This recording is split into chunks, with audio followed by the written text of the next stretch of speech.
Cosmos.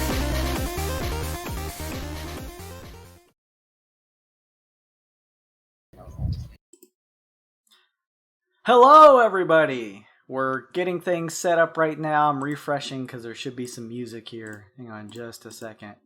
Let's take a look. I should probably switch over and rejoin as a player on this screen so everyone doesn't see all the secrets. Let's see. Alright.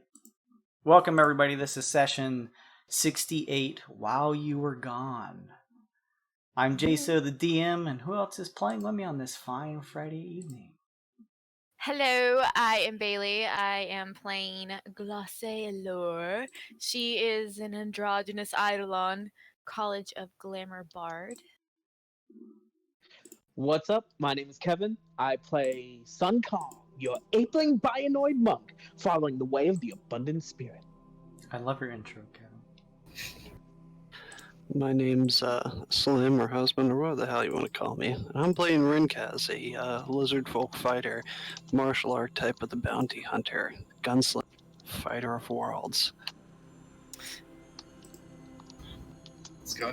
Kyle, I'm playing Fare Lomedo, an arcane trickster that I've reskinned to be a tech wizard. Nice. Nice.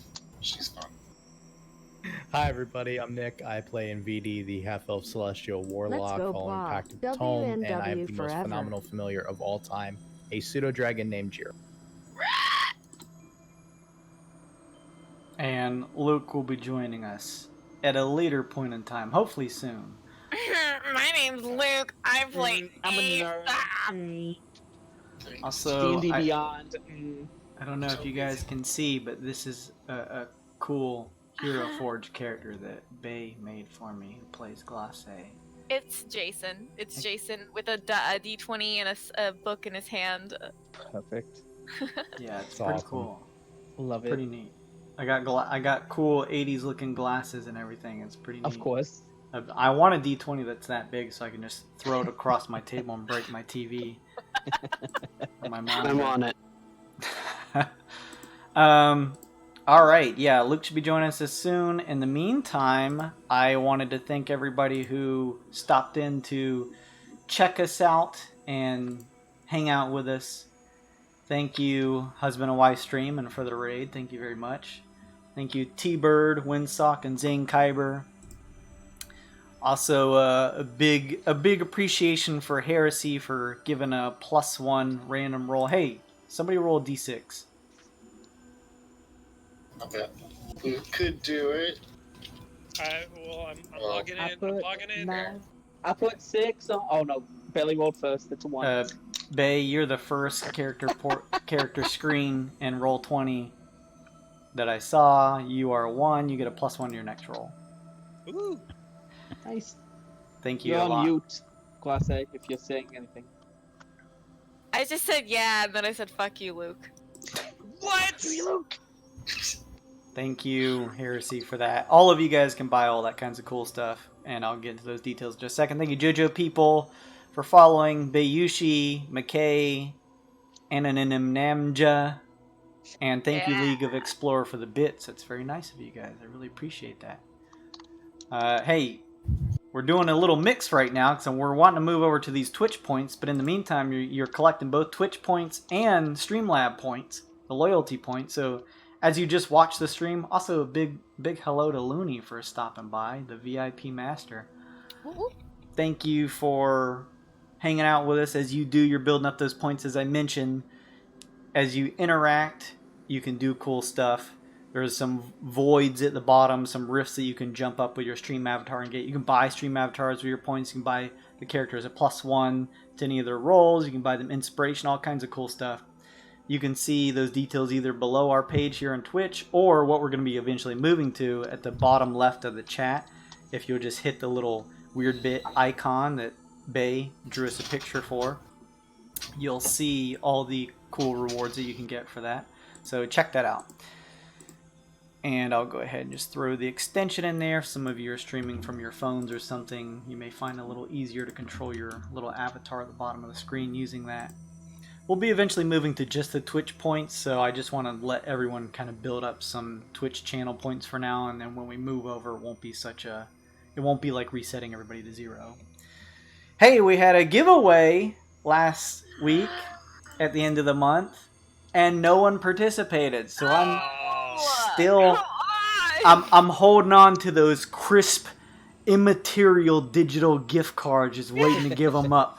I'm just covered in them. You can't see them because they're digital, but they're raining down on me, and I'm just waiting for somebody to take them, but no one is. So y'all fucked up. Maybe next time.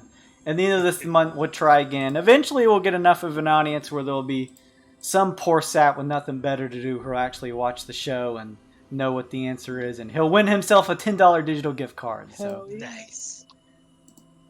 But yes, anyways, that is pretty much it for all of our preemptive table dressing, housekeeping stuff. So let's hand out some inspiration. Ooh, yes.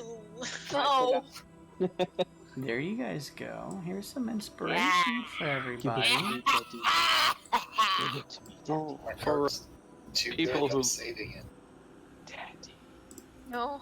Oh, I got the Sun Kong card. Uh-oh. The extra movement. We'll never know. Yeah. Nice. The extra Yeah, the movement. movement one. I mean, I don't. If you want the one I have is good, so it's either way. Ooh. I Which like one mine. do you want more? I mean, I'd probably use yours more than I'd use mine. Salt. All right, is So, everybody to the happy with their multiverse. cards? Mm-hmm. Yes, Daddy. God damn. All right. I'm ready to receive your death. Okay. Well, if you're ready to receive, please roll a die to see who wants to give the recap from last week. So I gave it last week, so You are technically immune. and I ain't gonna try. Oh, even though Rincast rolled a 2, watch me. If I would roll, I'd roll. Do it. Do it, Nah, Kevin. nah. Do it. Do it. Do it. You got this. 5% You got chance. this. I just Kill it. rewatched Revenge of the Jedi. Sith, whatever. Do it. Do it. Ugh, Do it. those movies. All right. Well, if you're not rolling Sun Kong, No. that means Ringkaz. What happened last time on Weird and Wild? You know, I was going to even ask to do it because I was really excited about last week. So, last time on Weird and Wild, Ringkaz was still lamenting on how much of an asshole he was to the party for going to that terrible and brooding on his own. But he heard an awesome thing was happening. It was totally not Halloween for these cool players, and we were going to a spoopy place to go party. Mr. Bones himself was throwing a party. And there was a lot of a beverage involved, some of which is in this cup. Oh God. Milk. Ugh. I was just thinking, like, man, why can't I remember what happened last week? It's because we did the fucking milk. one shot. I was All the trying to milk. think of our contiguous, like, normal story that we were doing. You and me both. When Slim said, "Oh, I'm happy to give it," I was like, "What the fuck did we do last That hit me this morning, and I was like, wait. What? But yeah, we were gonna go drop off the poor kids who are stuck on this spaceship that have seen nothing but terrible, horrible things already. Old Gany was suggesting that we go see our old coven of 12. Yes, 12. Well, No, it was 13. Well, it was 13 when we got there. It started Yeah. as 13, yeah. It was Oh, 13. No. well, we got to spend some time at Mr. Bones Extravaganza. We got to go to a carnival. A few of us got our fortunes read. A few of us got gypped by some crap-ass carny games. A few of us got to see a weird alchemy performance, and then we all went to the big top to go hang out for a bit after meeting up with Gany and her family and fam and friends and everyone. We're And going drank to so see much an milk. awesome performance. Mr. Bones himself came out and ruined our freaking day by turning our beautiful, terrible monkey that nothing has ever bad has happened to him. No alien babies losing Never. limbs, broken He limbs. never does stupid Multiple things and cause everything to fuck up. Never does that. but he got turned into a gelatinous, milky, glue-like monster. A milk thrall. Blech. Milk frog. And that was because he, as did many other people, unlike Runcasten, drank. We left the place running, trying to figure out a cure through magic bullshit, D20s, inspiration cards, and cosmic, again, bullshit. We were able to find a cure and hook up and rig an awesome machine to spray a anti-mutagen. Sure, it sounds good. Across the land, but we had to go rough up Mr. Bones, and sadly, he didn't drink enough of his own milk because his brittle ass bones, he got beat to hell and back by 12 of the 13 milkmaids themselves. Everything Sadly, about the recap makes me want to barf. sadly, one of the milkmaids turned sour and crap out of the cottage cheese that she was. That's not But- even a pun. In a quick curdling recap, we saved. It was grand, it was glorious, it was milky, it was disgusting. I will never look at milk the same again. But we were able to return back to the ship knowing that old Ganny's friend and or sibling was going to be able to help take up the mantle of the 13th in the Coven. If I'm correct, the kids came back with us. That was the only thing I could remember. No. No, I think they we left them. We did leave them? Okay, we did leave them back at the planet. And old Ganny came back with us, though. Yeah. Yes. Yes, Yes. she did.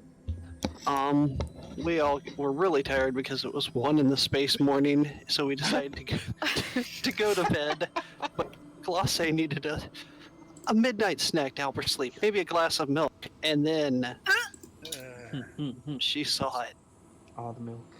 The arcane man. The man who maybe gave us the ship over 2.5 milky years ago.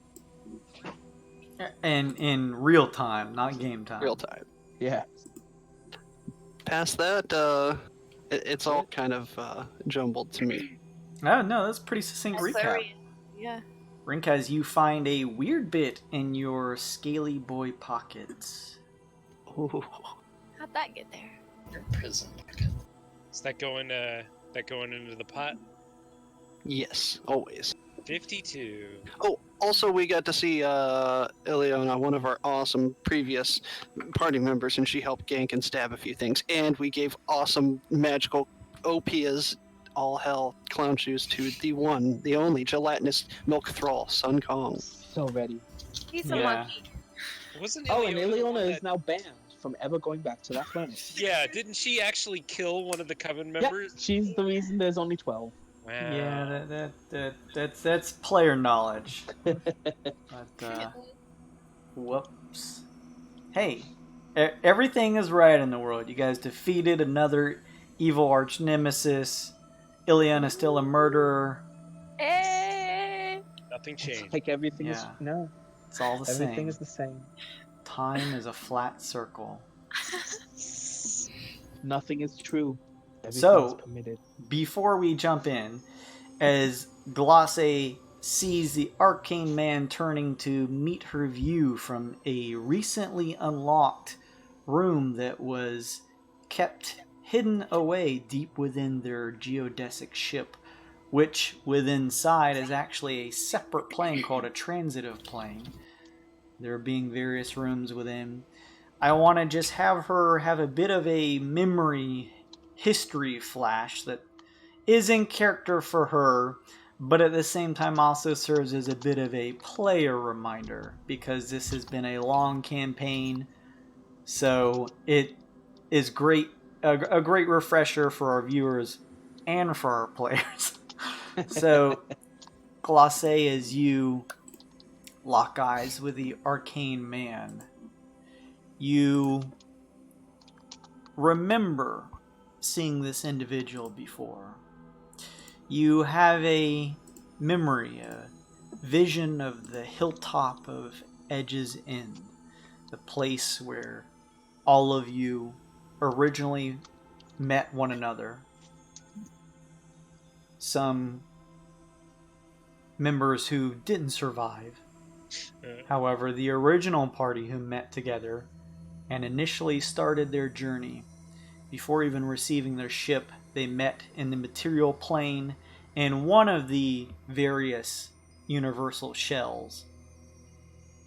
They all came together using spelljammers or whatever else to travel to, having in their hands and guiding them to this point both a scroll that contained a map and a note. Glace, you headed here. In your mind, you also got a little bit of extra detail from your time in the temporal plane, traversing the clock tower as you were pulled into a time vortex and thrown back to this point. You remember seeing the arcane man riding atop a large moth-like creature as it ascends towards the top of the hill or cliff-like structure here at Edge's End. You remember a warrior known as Zinchi appearing after the arcane man had stepped off and was waiting for you all to arrive.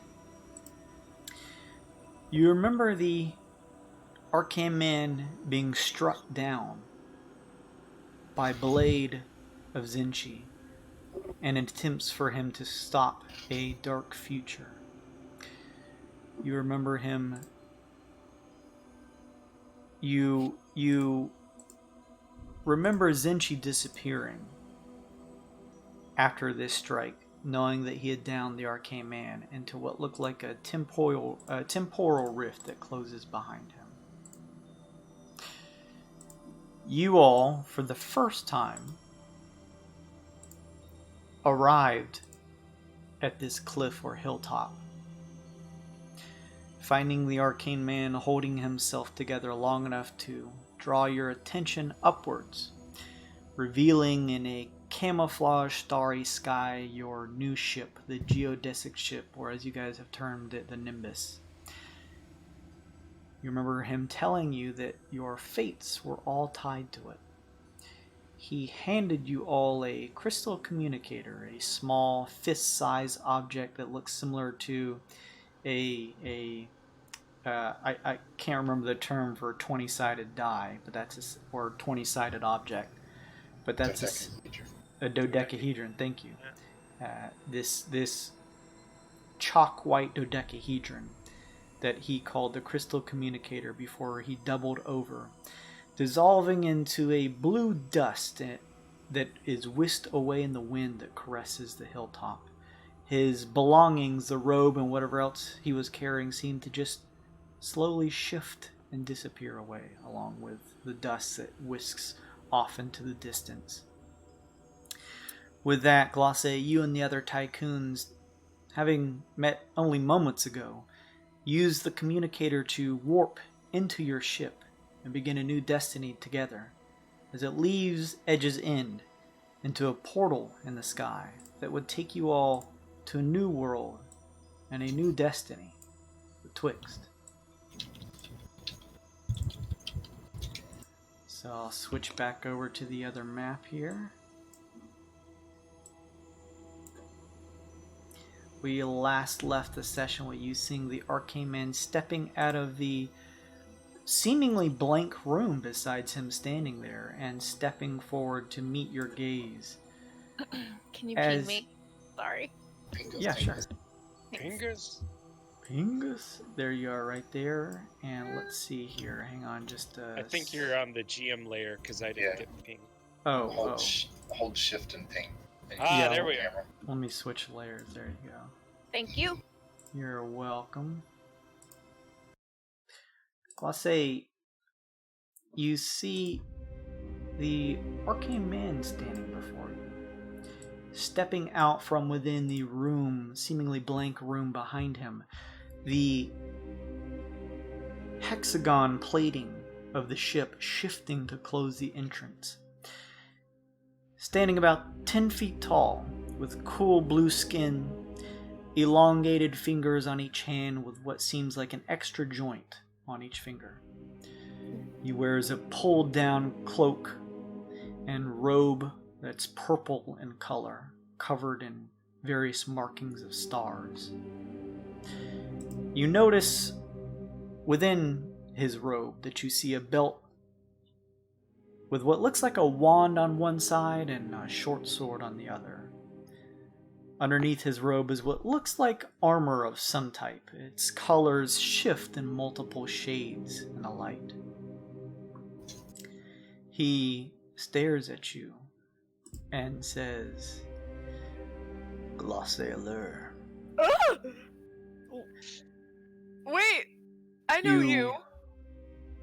Look different. Well, yeah, I mean, I'm not gonna wear the same dress all the time. He takes a second, peering around the room, How are pulling you alive? the robe taut. As he peers around and you ask this, he almost just lets the question drift past him. He seems to be collecting his environment. He looks back to you and says, how long has it been since you initially got on the ship, Glace? Quite a few months. Yeah, quite a few months. I see. I have some things to tell you and the rest of your group, but I think it would be best to gather them together. Okay. Rinkaz, Kaz, Sun Kong, all the others. Well, Arcane Man, some of us, you know, this whole wild knot thing is a lot more dangerous than what we originally thought. So, Kaz isn't going to be around, and Ileona isn't going to be around. But we do have a few others that have joined us as well. When you say they're not going to be around anymore, what do you mean by that? Well, Kaz saved us. He's dead. And Ileona wanted a different life. So she's living on a planet now, not spelljamming with us. He peers around and looks to you and stares at you for a good second and says, I see.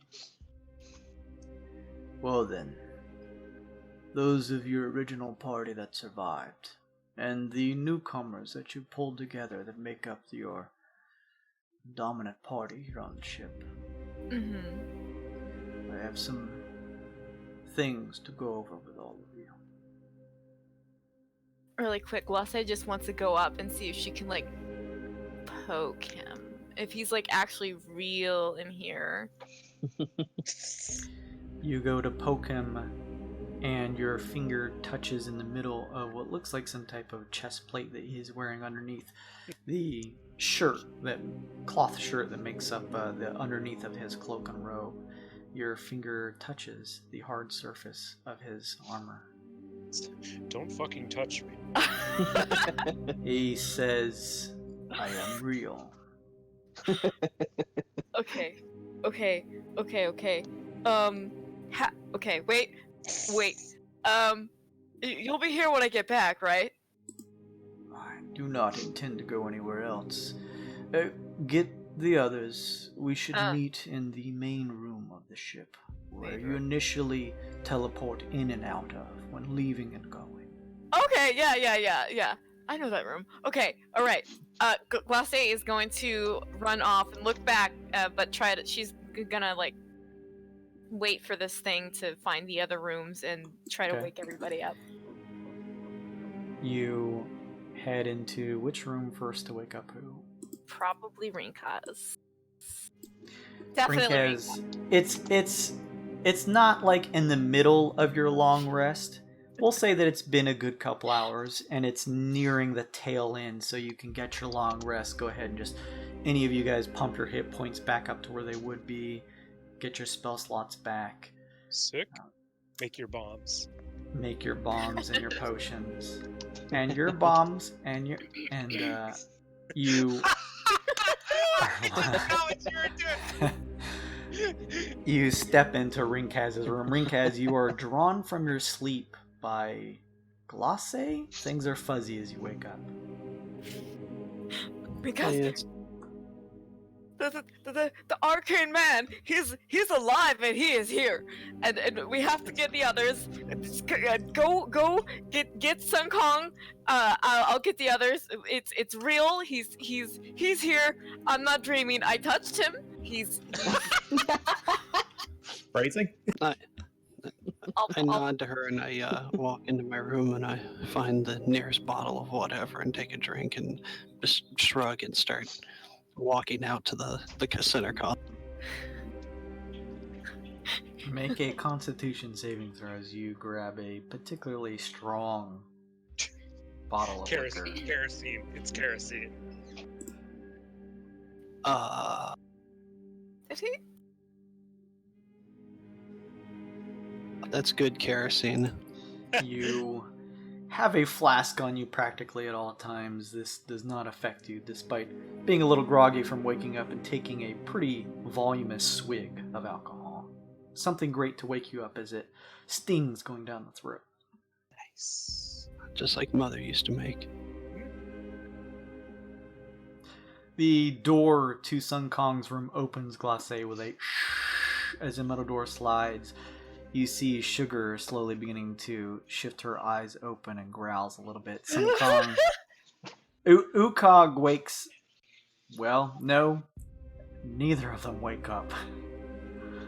I shut the door. I don't want to do with Sugar.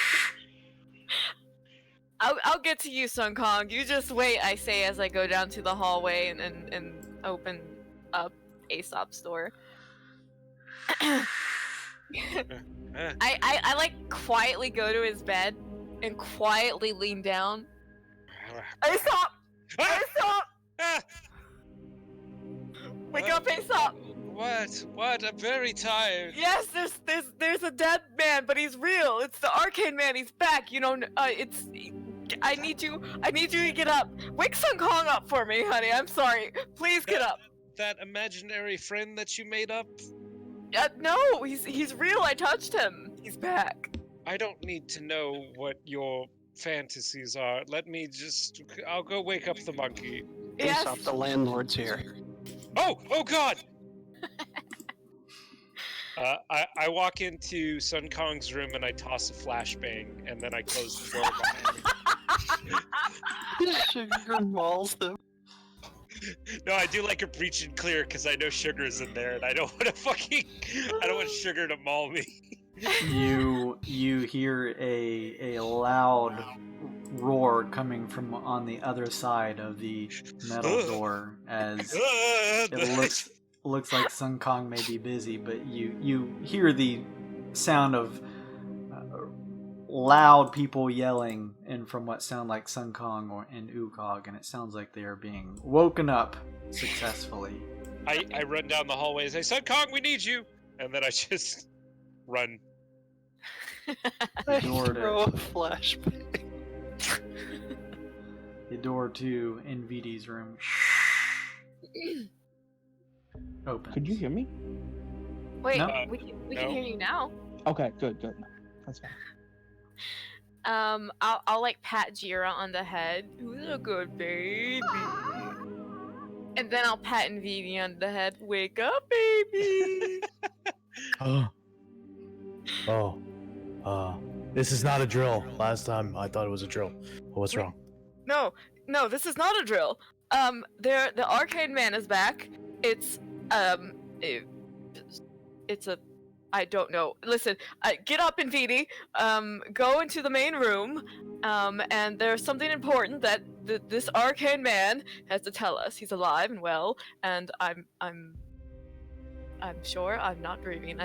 He better be in the main room, or I'm going to be very angry. Okay. I'll 2 minutes. No, come on, NVD, get up.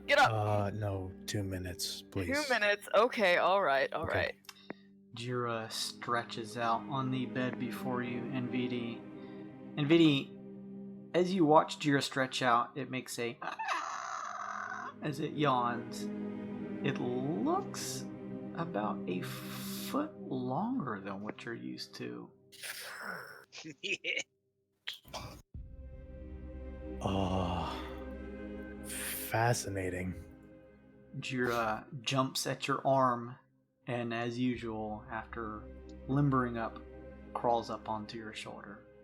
Oh, you must be eating more. You feel like you're getting a little heavy, guy. Just kind of. Can you help me? Can you levitate here? You're getting big. Do you grow?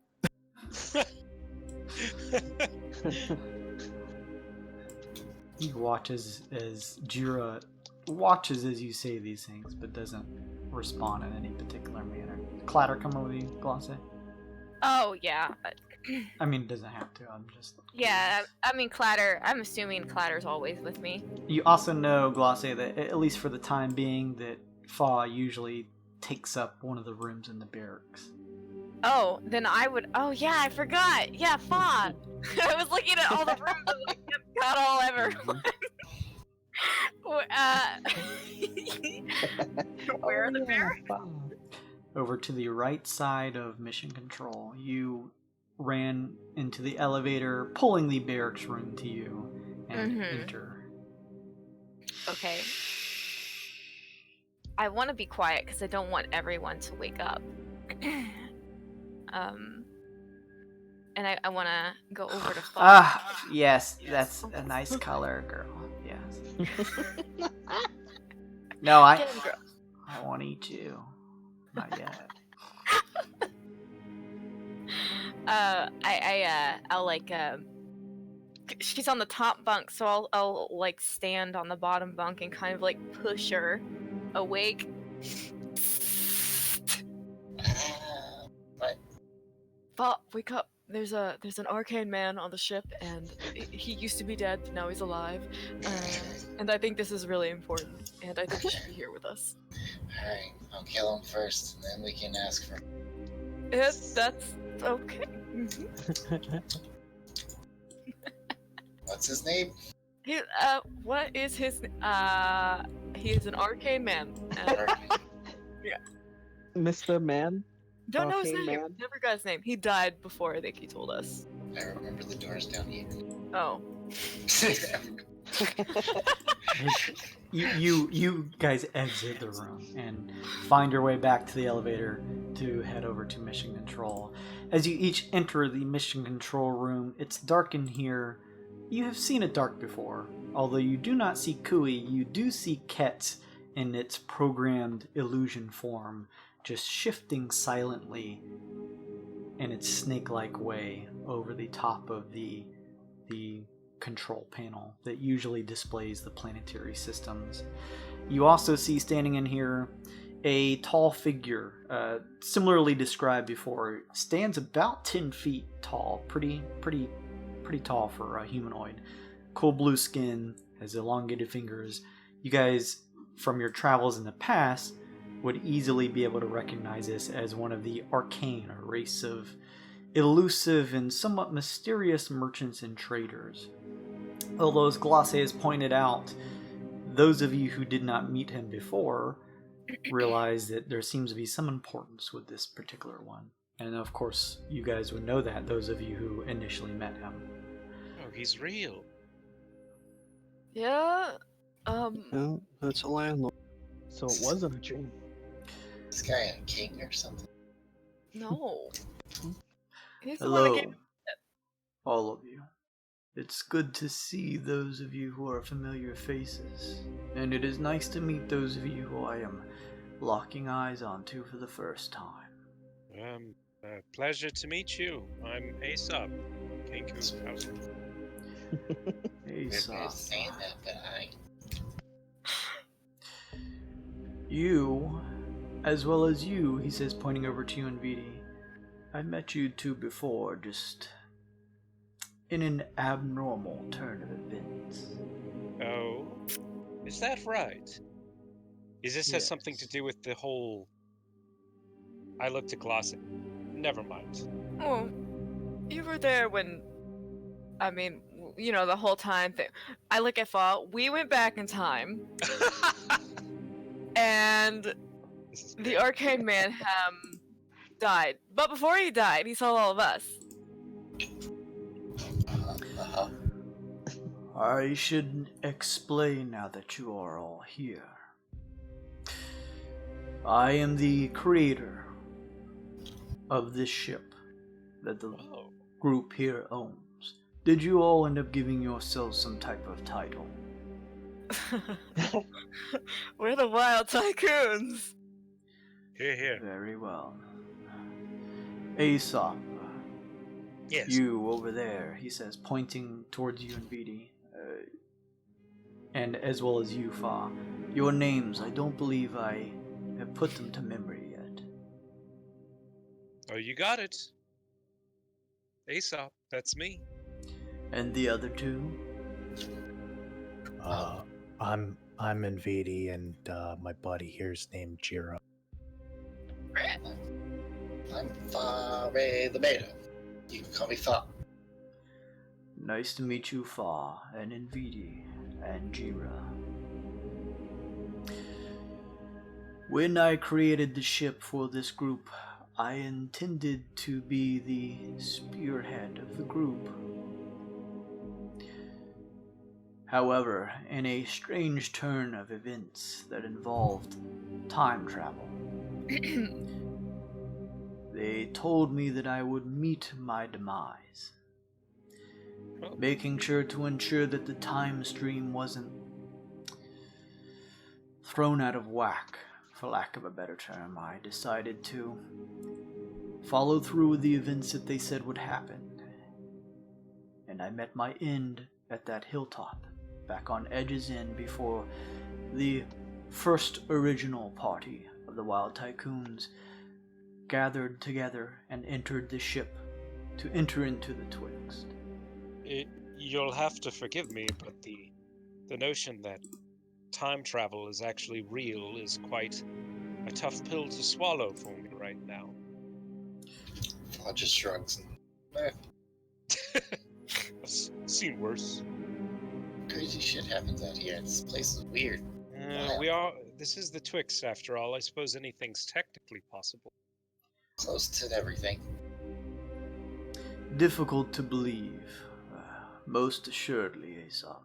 But I would hope that you would at least consider my words. Oh yes, I'm listening. It's a lot to consider. I'm gonna be honest, I thought Glace was making you up when she told me the story. So the fact that you're actually real is already a pretty big shock.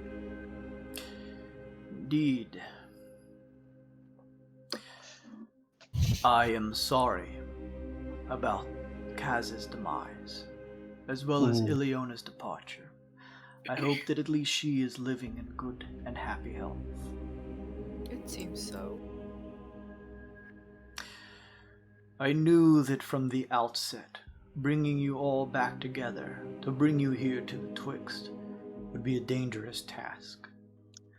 The reason those of you who initially saw me meet my end now see me standing before you again is that because of this dangerous task, knowing the odds that this would be dangerous for all parties, myself included, I made sure to use a powerful spell to create a clone of myself with one of the deeper rooms of the ship. This body is identical, but in fact is that clone. I see. Powerful magic indeed. I remember dying on that hill at Edge's End and waking up in this body. At that point, normally I would have full access of the ship and all of its rooms. But for some reason, I found myself locked within.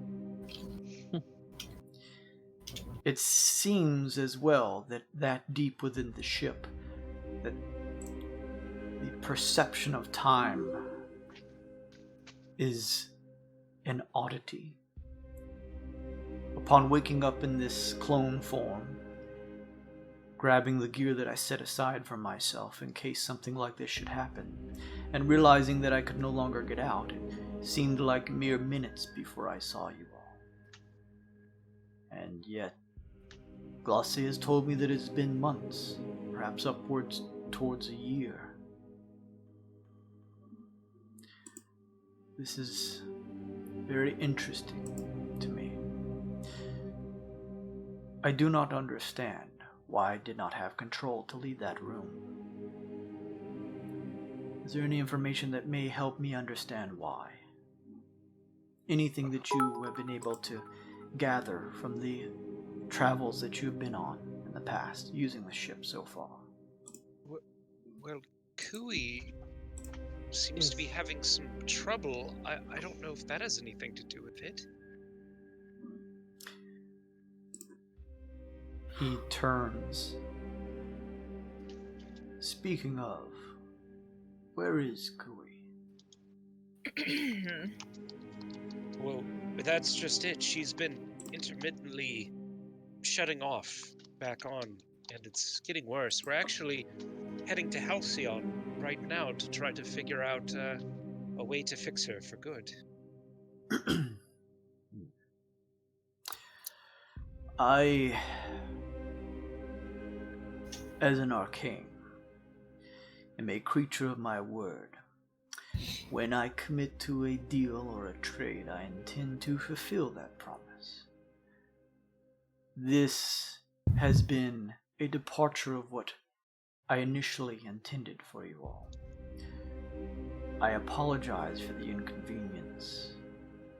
The idea was that I would meet my end on the hilltop, but quickly come to in this form, this clone form here on the ship. Meet you all once you had arrived on the ship. I never meant to leave you alone here for so long.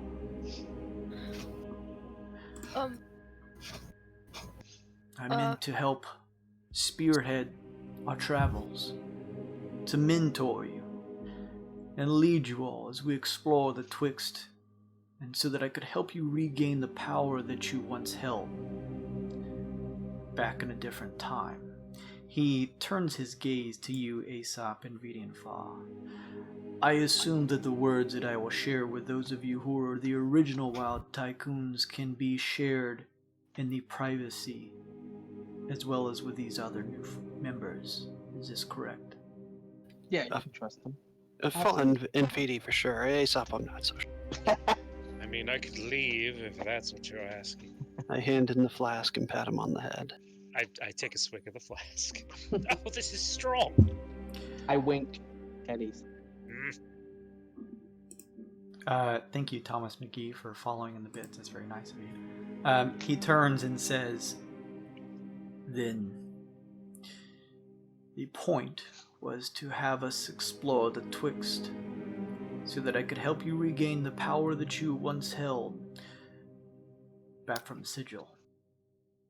Okay, so you knew who we were back on Sigil?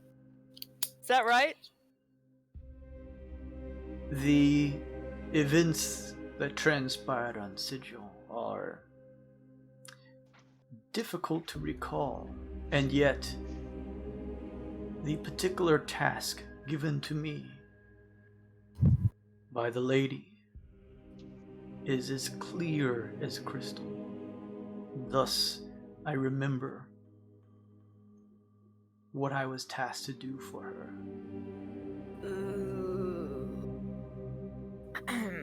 That is how I largely remember all of you as we gathered together before Sigil. Something happened to it.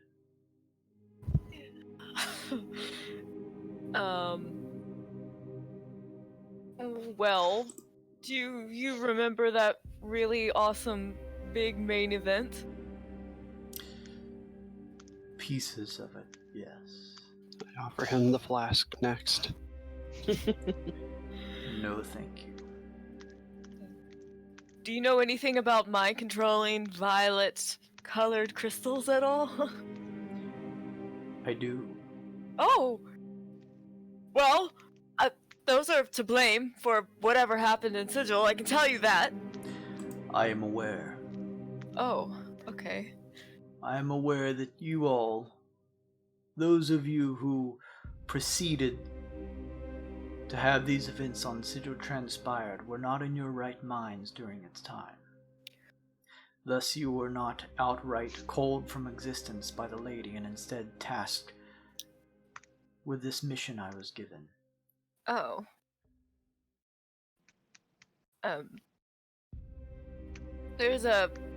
We got this thing, it's this Mimir thing.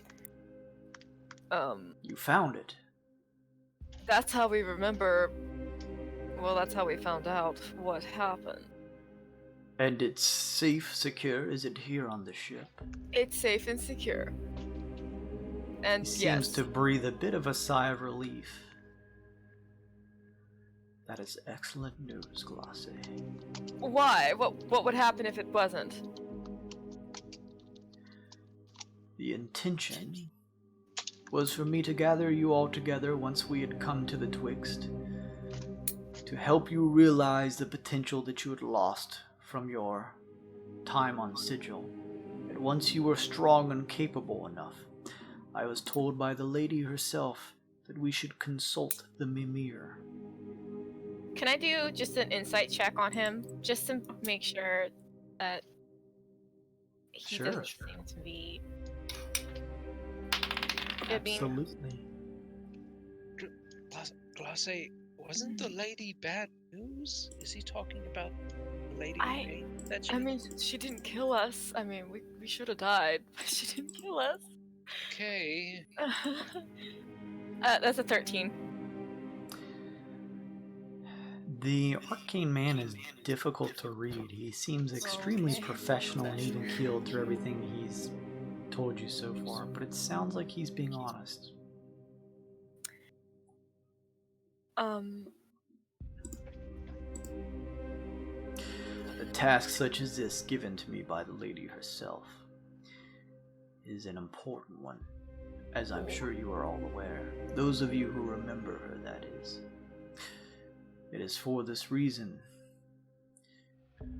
that I need you to serve as my bodyguards. What task exactly are you doing? I was told, to the extent of which there was time to do so, by the lady herself, that I was to get you all in a state where you've regained your power and then consult the Mimir. Those of you who are new to the party, this may not be something that you have to take part in if you do not wish to. What I am asking the original group to do is embark on a very dangerous, potentially dangerous endeavor, given to them by a powerful entity, perhaps the most powerful. This lady, you'll have to forgive me, I'm not quite caught up on my Wyld Not Deep lore. She sounded quite unpleasant. You'll have to excuse me for any disrespect there. And you're working for her?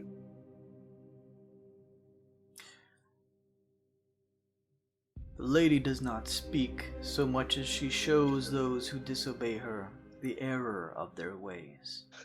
She was the balancing principle, the peacekeeper, if you will, of Sigil. Oh. Keeper.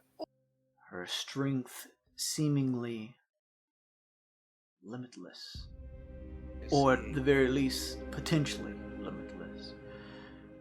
And I understand you may see her from the stories that you've heard in the light of negativity, but understand that her importance in the universe, nay, the universes, is on a level beyond I could even really describe to you. all right, fair enough. But in VT and Fa and I, we don't stand to gain any of this power, correct? I have been watching all of you, your subtle movements, the gear that you have currently on your persons. It seems to me that you all have either already met that potential that you once had on Sigil, or perhaps even surpassed it. Oh. Even those of you who were not originally from that place. Well, I mean, I was going to come along regardless. I was just curious is all. But you bring up a good point. For us to continue such an important task, we need to make sure that we are absolutely, completely ready for anything. As long as the three of you agree, those of you initially who I met on Edge's Inn, and as long as those of the three of you who are new are willing to embark on such a task, I would have you serve as my bodyguards. We will lock down any stray threads, and then we will continue the task set before us by the lady, by consulting the Mimir. If there's any questions, I am happily willing to answer.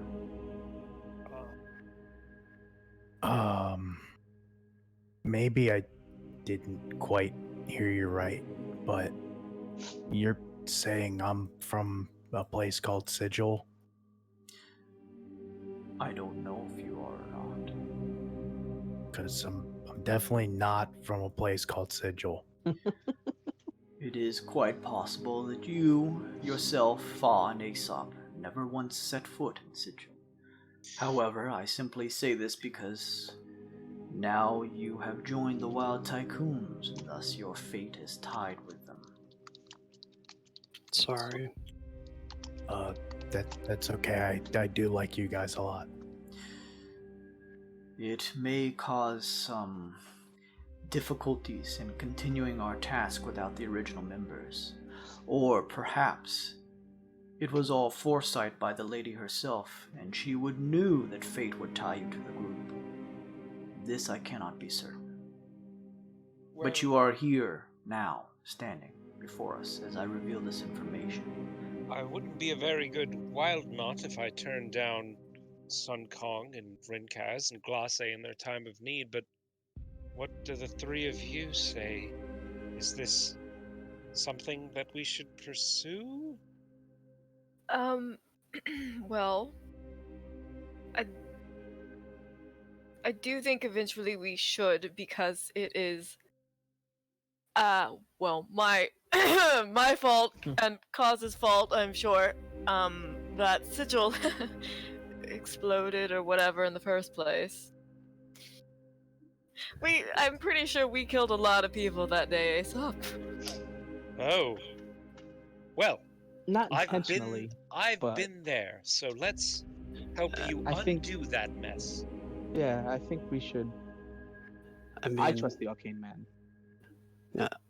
I'm not one for, I mean, I may be good on judge a character, maybe intention, not the most for the foresight, but you, I do feel that we might be able to seek aid for our fallen friend. I kind of gesture towards the direction of the brain in the jar, and just think of all the possibilities of science should we be able to venture to anywhere should things clear up.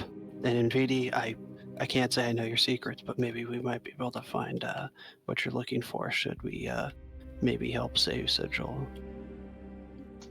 Not selfish purposes, but for something that may benefit you guys. I'm willing to help, yeah.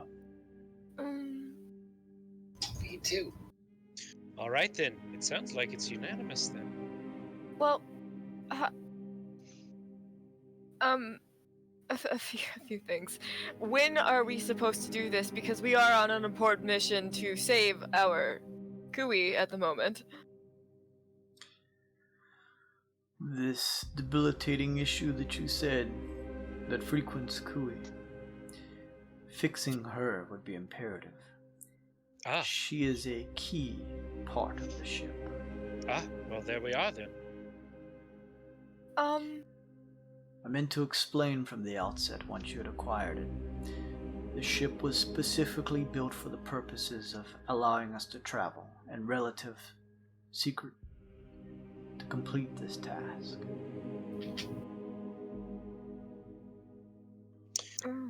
Well then, to Halcyon? Or... I looked at the arcane man. Is that where we're going to be bodyguarding you? Potentially, yes, but before we go, we need to make sure that everything is right with you as a group. Is there anything we can do while we are in this particular quadrant of the Twixt? Any lingering issues that we can do to secure the party? Oh no, Jason, is this the make sure you save the Save game before, yeah. something is... Oh, fuck. Yes! Then yes, we have to find Glace's sister. I'd say that's probably one of the most important things. Would she Absolutely. join our troop afterwards? I mean, she I don't know. I don't know where she was when all of that stuff took place. You know, when we were being mind controlled. But I think she would be willing to help make it right. Then I will help as much as I can, but you must understand that this, the lady's task, is my main objective.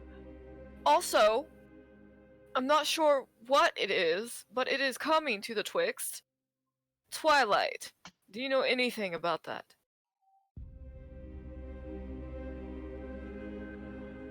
Yes. Well, what is it?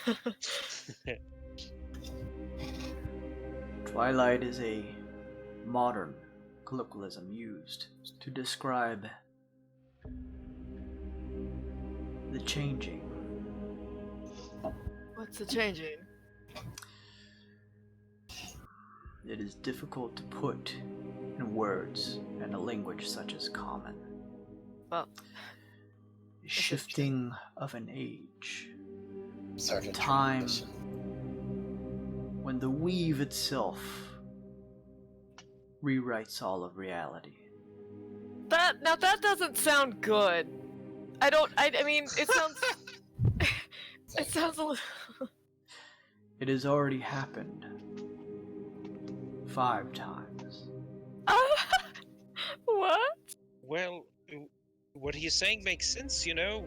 We weren't sure where all of these disparate places came from when they entered the Twixt.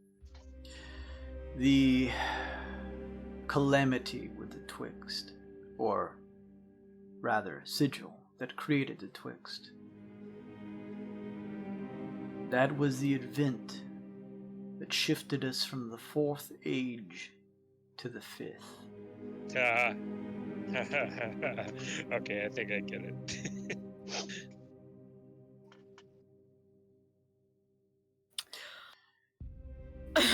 All right, so it's okay. All right, so it's not coming; it's already here. Potentially. This term, Twilight, is the easiest way to describe it. But it is as far as I am aware, a natural occurrence, or a direct response to a multiverse shattering event. It helps maintain the balance of the omniverse. It is not necessarily to be viewed as a good or bad thing.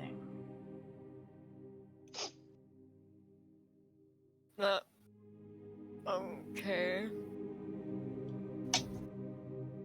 There's a omniverse, like meaning all verse Yes. kind of thing.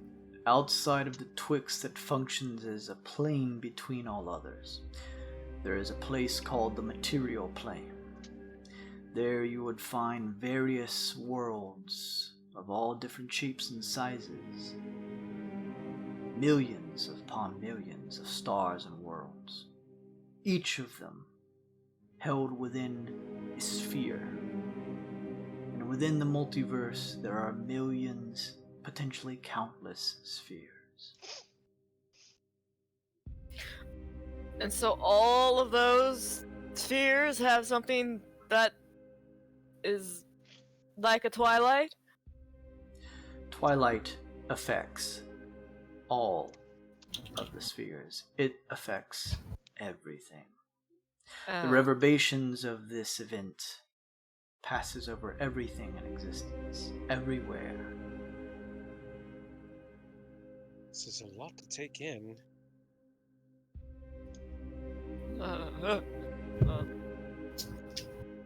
Okay. And let me get this straight.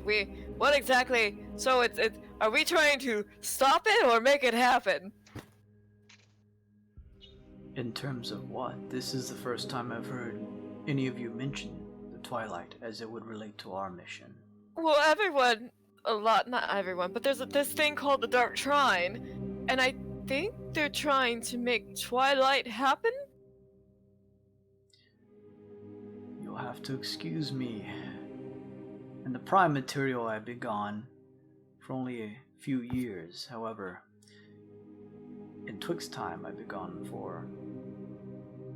Actually, no, he tells you that he's been gone for a couple months in the Prime material, but in the Twixt he has been gone close to the same amount, and mentions that I have heard inklings of the Dark Trine, but have not done much business with them myself.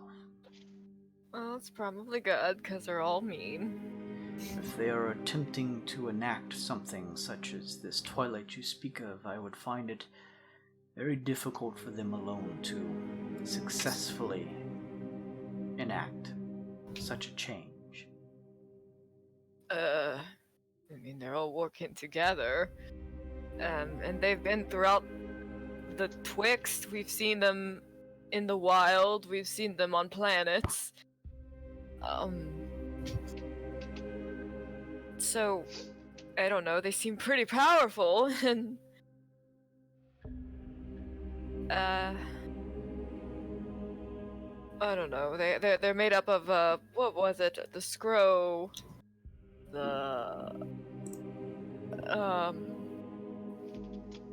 Multiple factions. Yeah, I can't remember the others.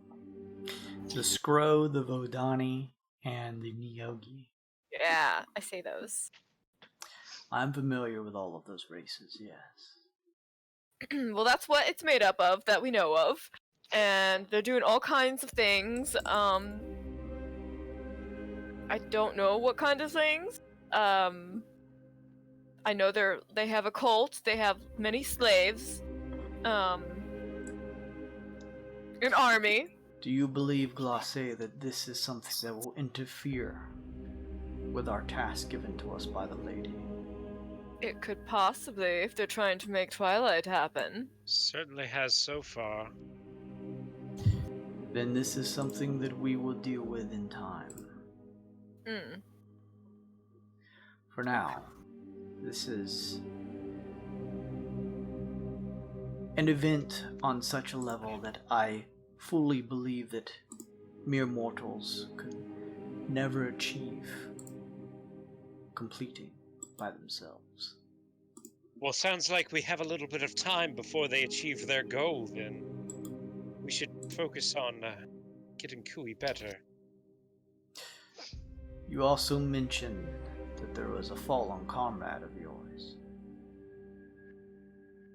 A fallen I think he needs chemo. Sorry, Julian. Oh, you mean, sorry, what's his name? Kaz? Or is he talking about the brain? Kaz or Chemo? Chemo. Oh, chemo. What is he talking about, Jason? Which one is he talking about? Is there anything we can do for them? Well, I guess to fix Kimo, we still need to make him like a big old robot body, but Yeah. it takes a lot of stuff. She unrolls a big long piece of paper that rolls across the. It's not a very efficient use of paper. Well, but it's dramatic. Did you That's true. add? Did you add some stuff to? I don't. Whatever. So what you are telling me is that there is another new member that you had acquired that met some type of demise, and yet it's still able to be restored in some manner. Yes. His like body died, but his brain is alive. There was like a big nasty Modron that wanted his body, and it took his body, and then It was a whole thing. It was a whole Yeah. thing. I see. What are the materials that you would need to do something for him, and where did you gather them from? Oh, I think we've even taken a drop of the bucket for what we need to collect. Hold on. You pull out the list, Chemo, of the necessary requirements. Scroll of Call Lightning, a scroll of Aura of Life, a bunch of steel, and more money than I've ever seen. Have you perhaps been able to salvage any components for this list in your travels here through the Twixt? We've been in the jungle. Did we ever check the robot in the hangar? Huh? The cat head, or what's left of it? I mean, in the pods that we have. I mean, the same room that the Mimir is in, we have a whole bunch of mechanical bits that might be able to scrap out. It would be possible, if you have these items, to potentially disassemble them and gather a certain amount, at the very least, of the steel that you would need. So we have that much at least. It would also be a possibility, because of the influx of magic that runs throughout the Twixt, that you may be able to buy these particular spell scrolls off of a vendor. Oh. Ooh, Halcyon, I bet. Seems to be of a construct make. Yes. Where were you given these items to gather? Who gave them to you? 23? The guy from the Genius, didn't they give it to us? Yeah. Okay. What's his name? Were they Wasn't a it part 23? of the masterminds? Yes. Yeah. Yeah, they're part of the smart people. Yeah, The was it masterminds. What he Yeah. said. I see. Then it is possible that for your fallen friend Chemo, provided that his form still presides in his mind, that is hopefully preserved in some format, that you could bring him back through this potential avenue. It is also possible, knowing the various vendors that run throughout Neo-Gokyo, the place of the masterminds, that you could find such spells on that very artificial moon itself. It would cost you gold, of course, but it is a possibility. I should think that you have gathered at least some amount of that on your travels. A bit. We have some gold. There is another option. Do you think that Chemo would be willing, after brought back, to continue serving with this group?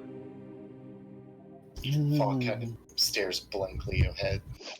Well, I mean, he was down till he got his brain ate. So maybe. I mean, we're the reason he lost his brain, or his body. But if we brought it saved his back, that brain. might be a good.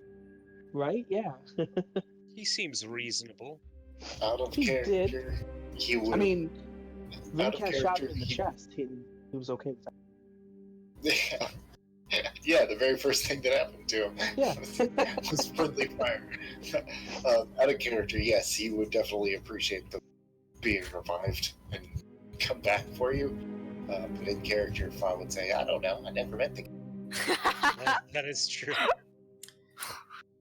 The arcane man says, "Then if you believe that he would be willing to continue along and serve as another bodyguard, then there is an alternative.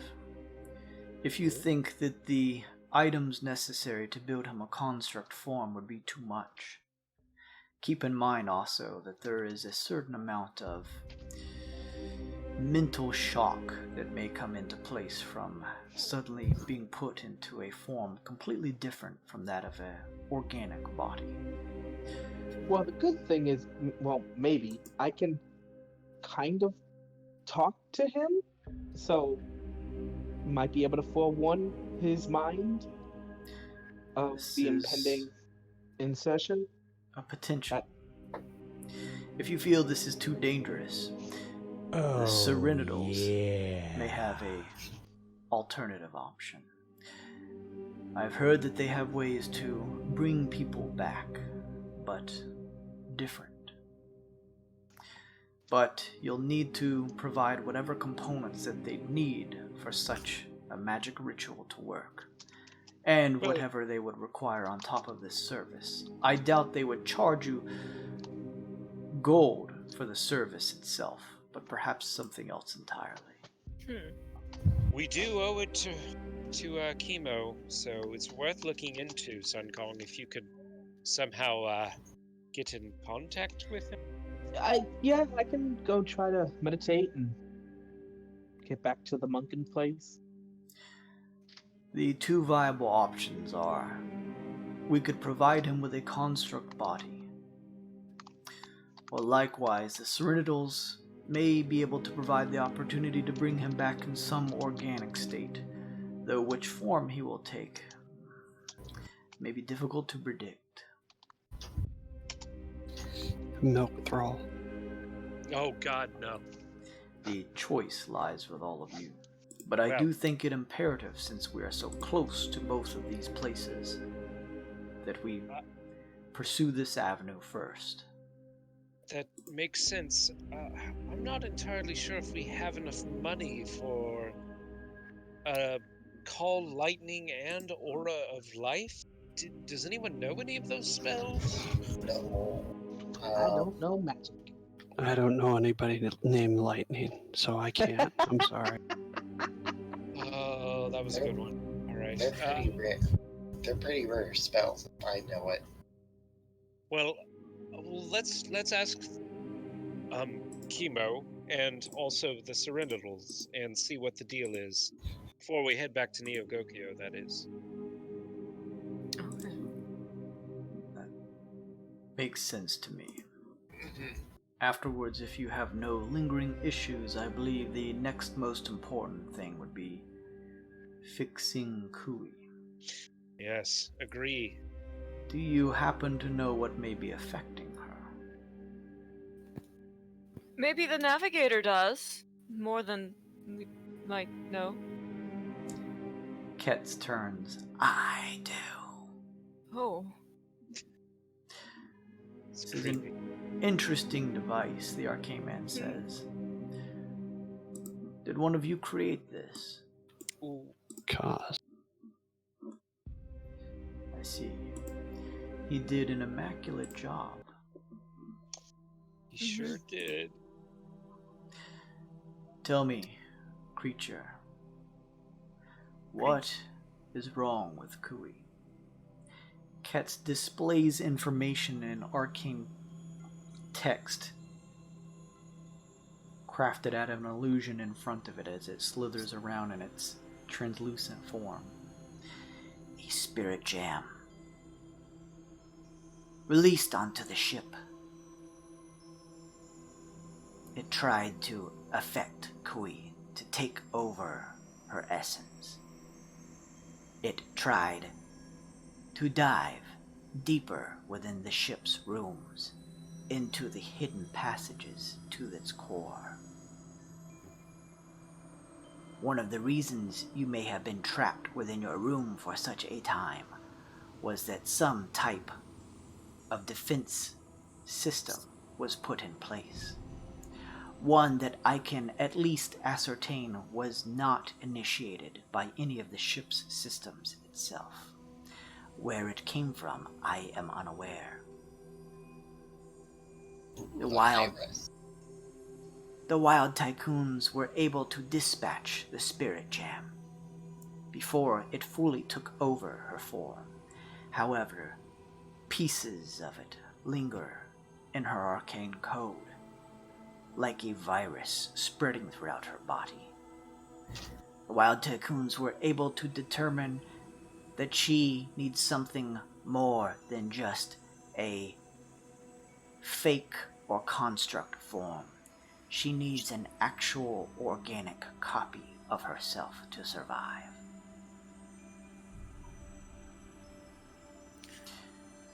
The arcane man turns to you all and says, crafting not only a different form, but also one that is completely tangible is a difficult affair. Made even more difficult by the fact that she is not an organic being to start with, and thus a clone spell would not work in this instance.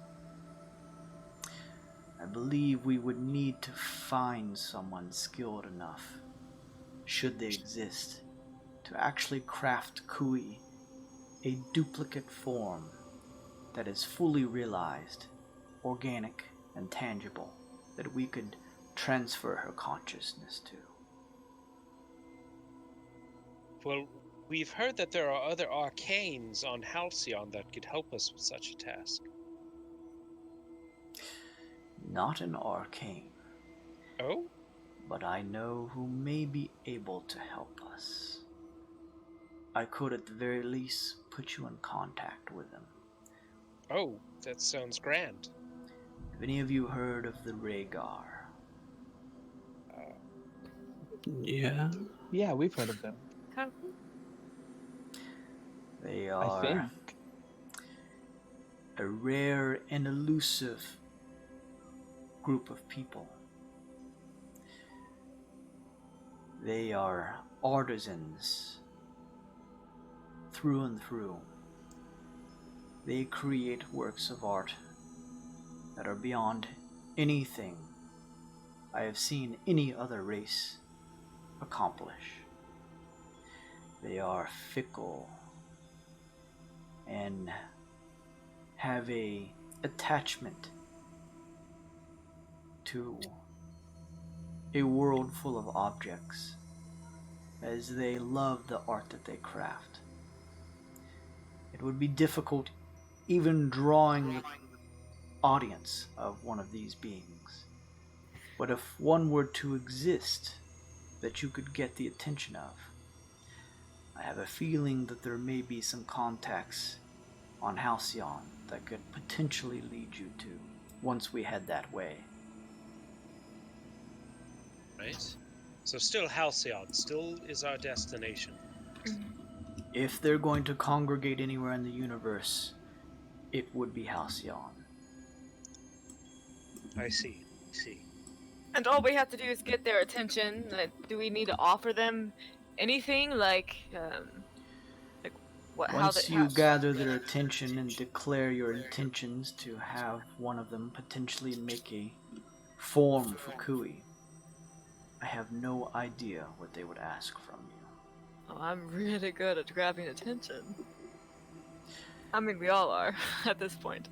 They are a creature, if you will, that is on the same level of elusive mysteriousness, I would argue, that even my race carries with it. Even having one take the time of day to pay attention to you is something to behold. So what do they have, like 3 eyes and 5 arms? What do they look like? What are we looking for? In a broad sense, they are extremely attractive beings. Go on. The males have many feminine qualities, while the females have very masculine qualities. They typically cover themselves in all types of artistic creeds such as tattoos and markings. They wear elegant and elaborate, expensive clothing and jewelry. Well, they sound great. And they're also typically surrounded by motes of swirling color that depict their moods.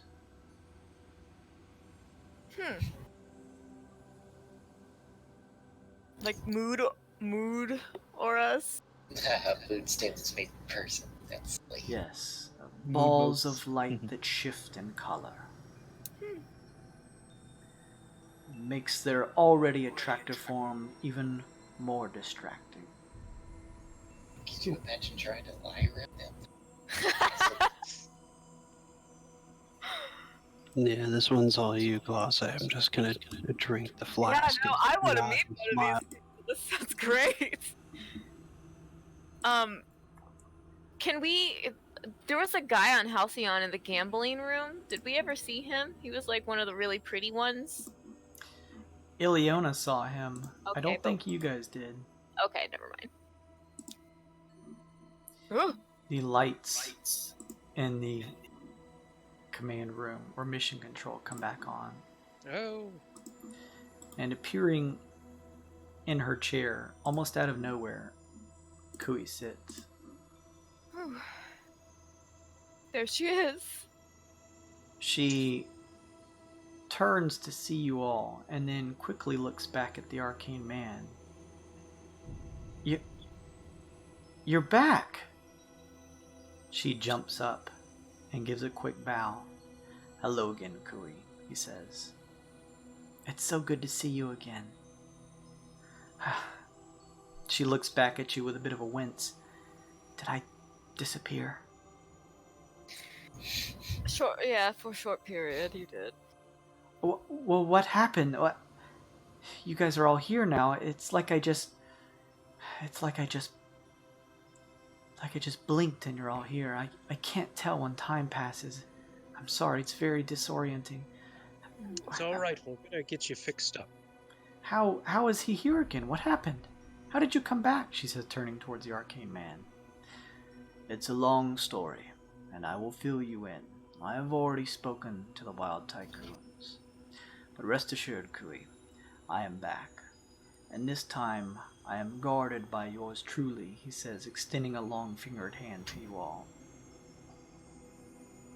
For all intents and purposes, you all now work for me. Well, okay. Glad to be a part of the team. Curiosity. You said you need a lot of bodyguards. I mean, I think we can do a pretty good job considering, what we've done. The more the merrier? Is that what we're getting?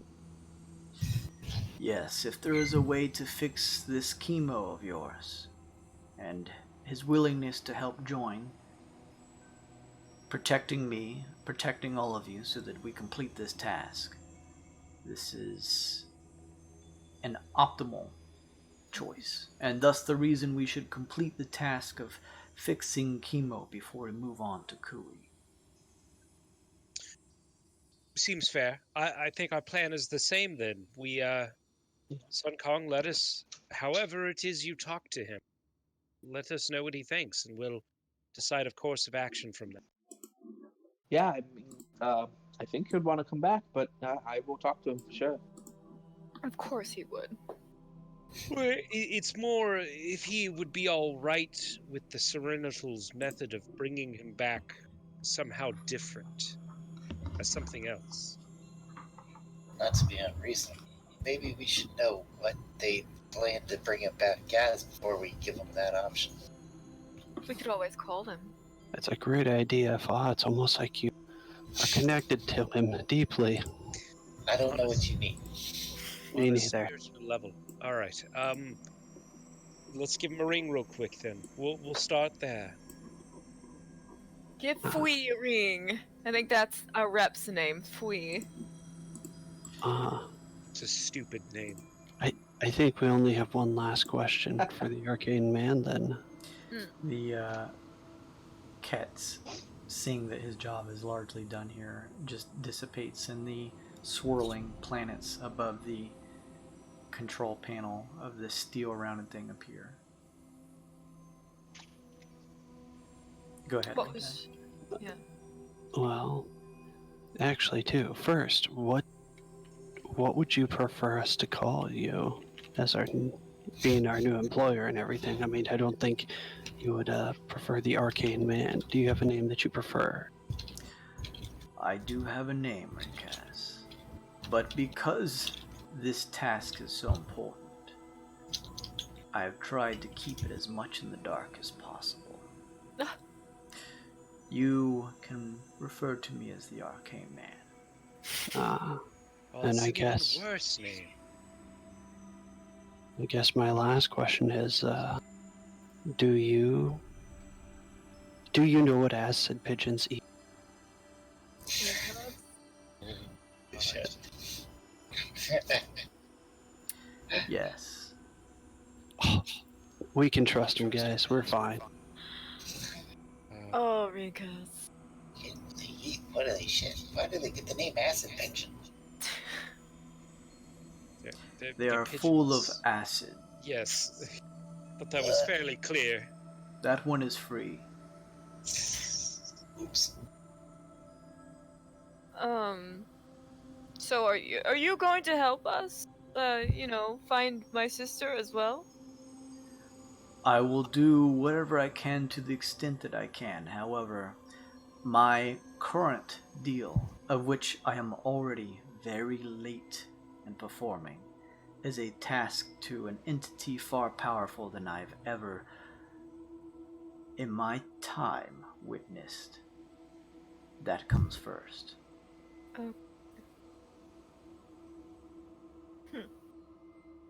Indeed.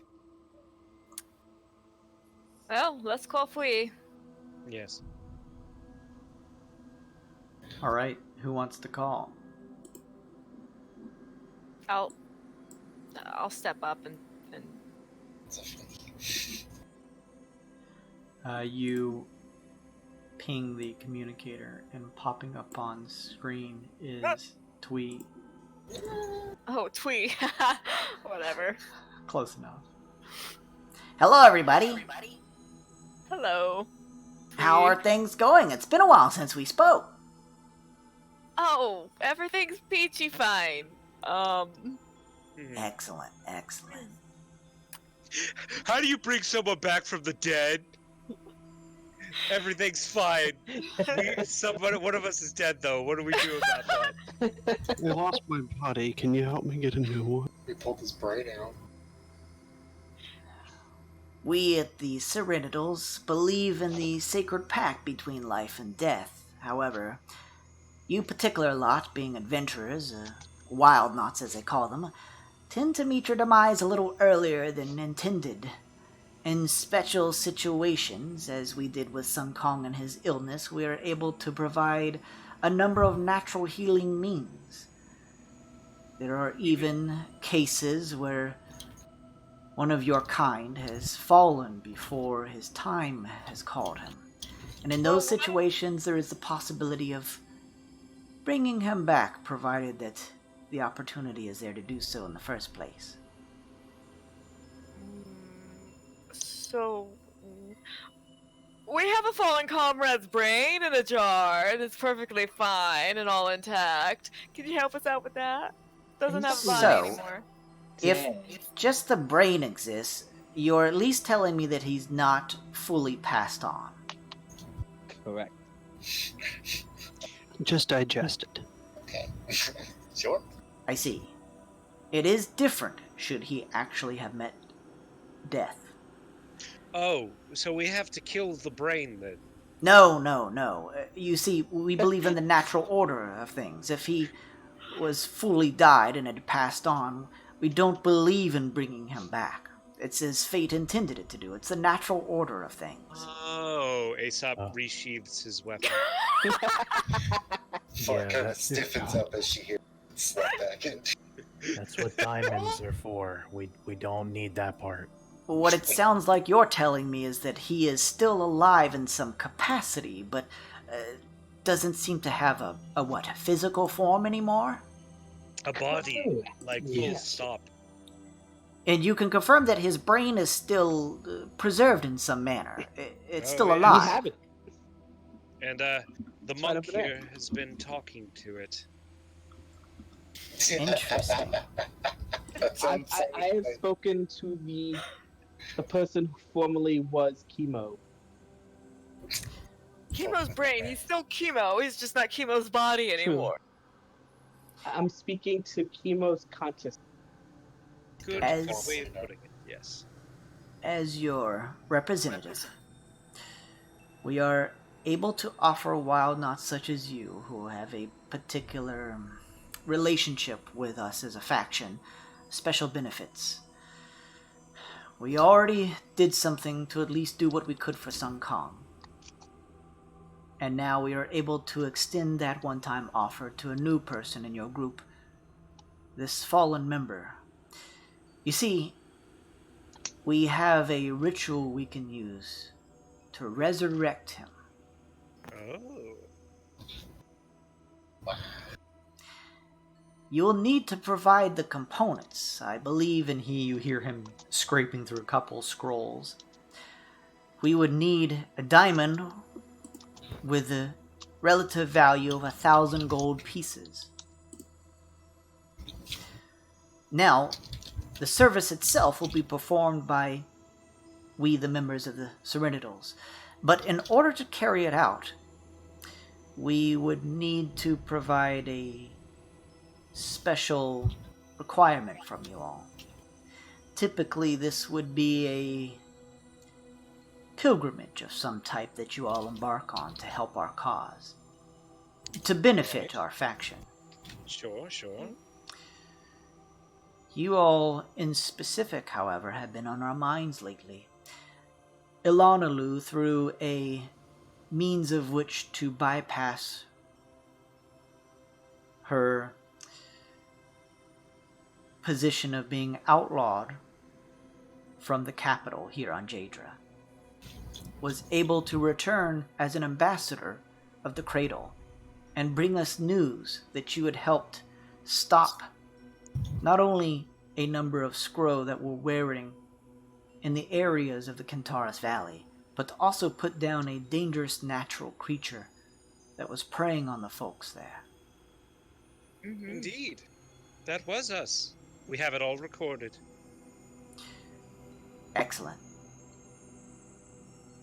I believe her words. She's brought us good news from the Cradle. Personally, it was good to see her again. Because of this information and your actions, this constitutes as your pilgrimage.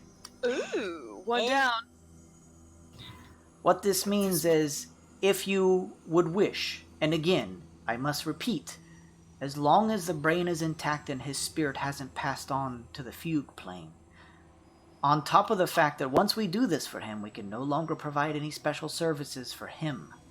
Only one per person. We would be able to bring him back. He will be in a material form that you can touch, made of flesh and bone. But what form he takes will be random. So it could be like a dragonborn or a kinku or an owl. We let Mother Nature herself decide that one. Or you're not saying it could be a horse or a cat or... No, we can at least lock down the fact that it will be of a humanoid mix similar to all of your own. Okay. Well, that's good. Well, he does at least have a chance again at being what he was. Shatter I Kai. was gonna say I that's not believe. horrible. Well, I think this sounds like a perfectly fair trade, then. I would personally be very happy to put 500 of the 1,000 gold down, as I feel partially responsible for him dying. I'll toss in the other 500 if need be. Well, Well, let's figure out how many ways we can split. I can definitely usher it in. No, I was being generous, but if you insist. Yeah, let's let the monkey talk to him first and see what he prefers, and then let's talk about what we can get. Yes. If you have a way to communicate with his spirit in some degree, I would certainly see what his actions would desire. Perhaps he wants to pass on. You should at least respect his wishes. Sure. But just know that should he want to come back in some physical state, albeit some random form of it, we are able to provide that service for you. Perfect. Sounds great. Yeah. Yeah, he could be a koala bear. That'd be cute. I don't think it works like that, but all right. He'll be humanoid. He'll be 2 legs, normal size. Probably 2 arms. Probably. Well, thank I you, don't know Twixt, how magic for all works. that information. Of course, stop by if you so choose, and we'll be happy to provide that for you, as long as you are able to provide the cost of the material components we would need. Of course. Very good. Was there anything else you all needed? No. Have you put any more stock or thought into this witchlight thing? Oh, well. Hang up. That's on the list to discuss again. It's a very We're giving serious consideration yeah. to destroying the Marauders. You see good a enough? smile cross his face. That is heartening to hear. It's a difficult decision, I know, but I just don't trust the creatures. Of course. Their capacity to destroy from the little that we've been given the data from the Maester Minds is troubling. Something to consider. I hope you all put plenty of thought into it when the time comes. You are an important asset in making this decision. All of your opinions together, as you've all had first hand with various adventures and probably the Witchlight themselves to some degree, it could sway the vote. Just keep that in mind. We will. Very well. Good speaking to you all. Nice speaking with you. And he disappears. What a weird ass that guy is. Oh, he's all right. He waived the fee for the reincarnation. That's fantastic. All we need is Chemo's consent, I suppose. Yeah, that sounds pretty good. And the costs of the, what do you say, the components? Which we can cover easily. I still have platinum kicking around. Goodness. Oh, that's right. Oh wow. Yeah, I've got like 3,000 gold. I think do not mind throwing in. we'll be fine splitting the cost, and if anyone needs to abstain and save, then I know That's I'd be fine footing the bill. We'll get it done. All right. Yes. So what's next? You do your little hot tub thing, and Yeah, I'm gonna go hang out in the meditation for a little bit. I guess you guys just send us. I'm assuming he's gonna say yes, but so I probably say we could start heading toward the Serenados now. I guess. Yeah. Do we just go back to him like on Jadra? Is that what we do, Jason? I think so. Yeah.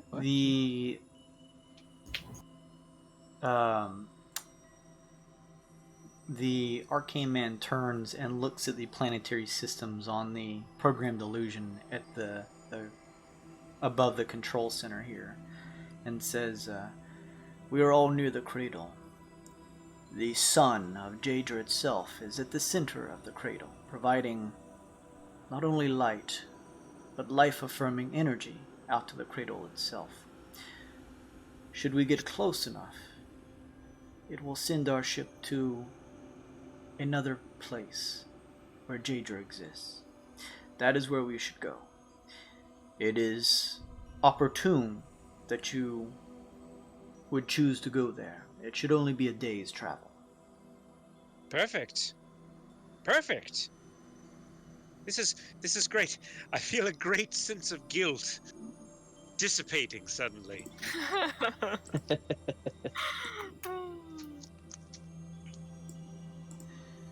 As you guys are talking about this, saying this, you hear the elevator shifting and moving. And stepping down, in the distance you hear...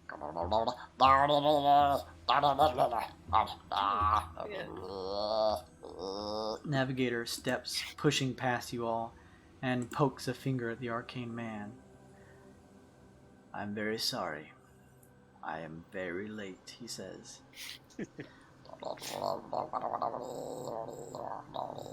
I understand. Hopefully you've gathered enough things that you need. Very good. Trouble in paradise. The navigator was meant to be a temporary pilot. Let's just say I may owe him a little extra for his time on the ship. Oh, he's been through a lot. Yeah. Oh, That. the arcane man says. I would like to hear your stories when there is time. From all of you. It has been some time since I have seen you. You all look healthy, in good shape, and carry many items that hold some power to them, it seems. I would like to know about your adventures.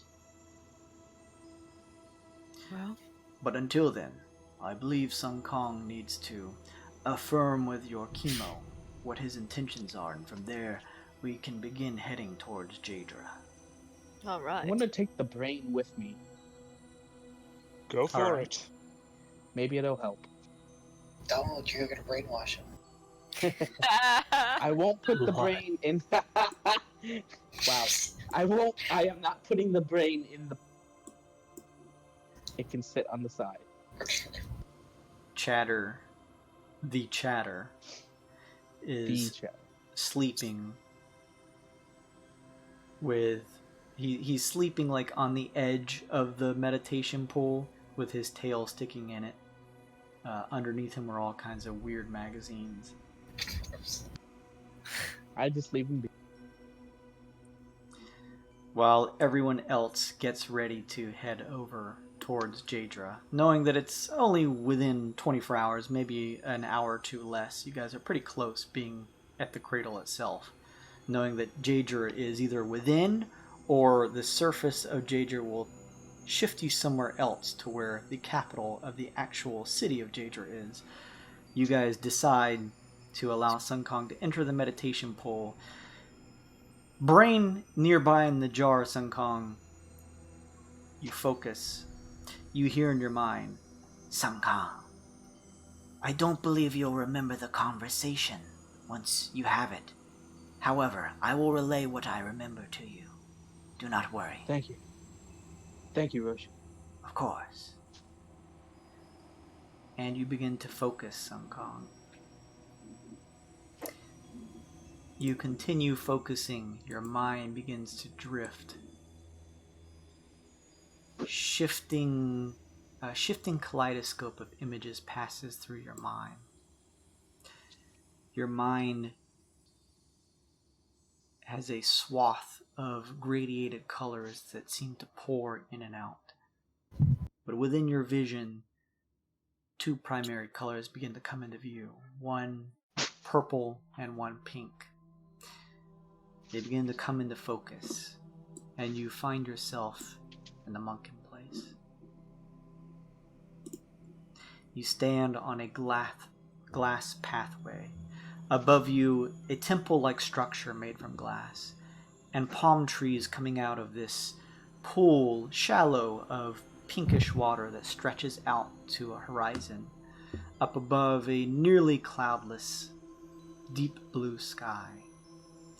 The area here, as usual, reminds you of your home with the other monks during your time back on Terra Firma, the original planetoid that you hailed from. Knowing that Chemo's brain is nearby, you continue to focus on that, even in this dreamlike state, in this strange in-between plane. Chemo, you've been in a long dreamless sleep, and now you find yourself in this strange area as I described before, feeling as though it's strangely familiar. You set eyes on Sungkong and see things clearly now like he does. Whoa, hey, you're here. Oh, I guess you died too then, huh? I found you. No, I'm not dead yet. Not for lack of trying. But those brain no, cells, huh? They'll get you one time. Well, we have good news though. We have a way of getting you a body back. Oh. And it's not even going to be a construct. It's even better. It's a real flesh and blood body. Okay. Sounds, yeah. So we work for these sacred, well, not work, we work with this group called the Sacred Serenitals. And they're into all this like nature and magic and so they have offered to do their nature magic to you, and they'll be able to bring you back completely, especially since you're not dead. Like I said, you're not dead. You're not. You joke, but you're not dead. I think you're like your brain is alive. He's so good somehow. at explaining this. And so they bring you back. There is a slight catch though. We don't know. So they're all about nature, like I said, not going against nature. So that means you come back in a body, but you might not be the same as you were when you lost your body. Sure. Right. But you still get to come back. So I mean, I'm assuming you want a body back, right? How different is the body? Well, I mean, you'll still be, what's the word they used? Human. Alive. Yeah, I mean, yeah. You'll still be a human, so, legs, 2 arms, normal size. Horse. You're not going to be like, you're not going to be like a horse or a dragon. Oh, dragon would be cool, but no. Okay. I don't know how all the magic works, but you'll be, in a similar shaped body. Yeah, okay. Awesome. I mean, I only just died and you already have a room. I mean, I don't know how time works in here. I mean, never mind, it doesn't matter. There have been things happening. Well, But the important thing is, we've got you a body. Oh. And you'll be Great. alive, not just like a brain in a robot or a construct or whatever those, I don't know.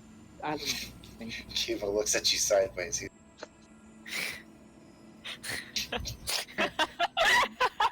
So This is amazing.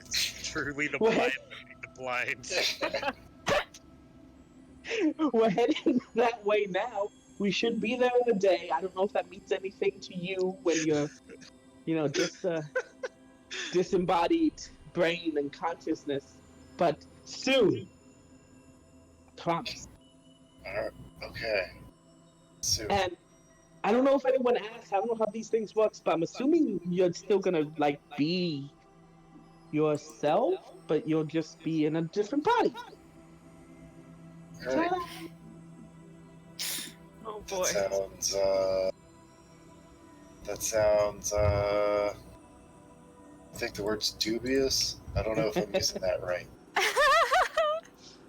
Now, so the Serenitals, they have some sort of, once they help you once, you can't do it again. Like for me, they helped with this thing that was inside me. It's a whole thing. It's a whole nother thing that I don't even. But so this is your thing. But I figured this is a big thing, so again, I just want to make sure you're cool with everything. If you have to get one thing from somebody, I guess being resurrected isn't the first thing. It's a pretty big thing, I suppose. I don't think anybody, just anybody.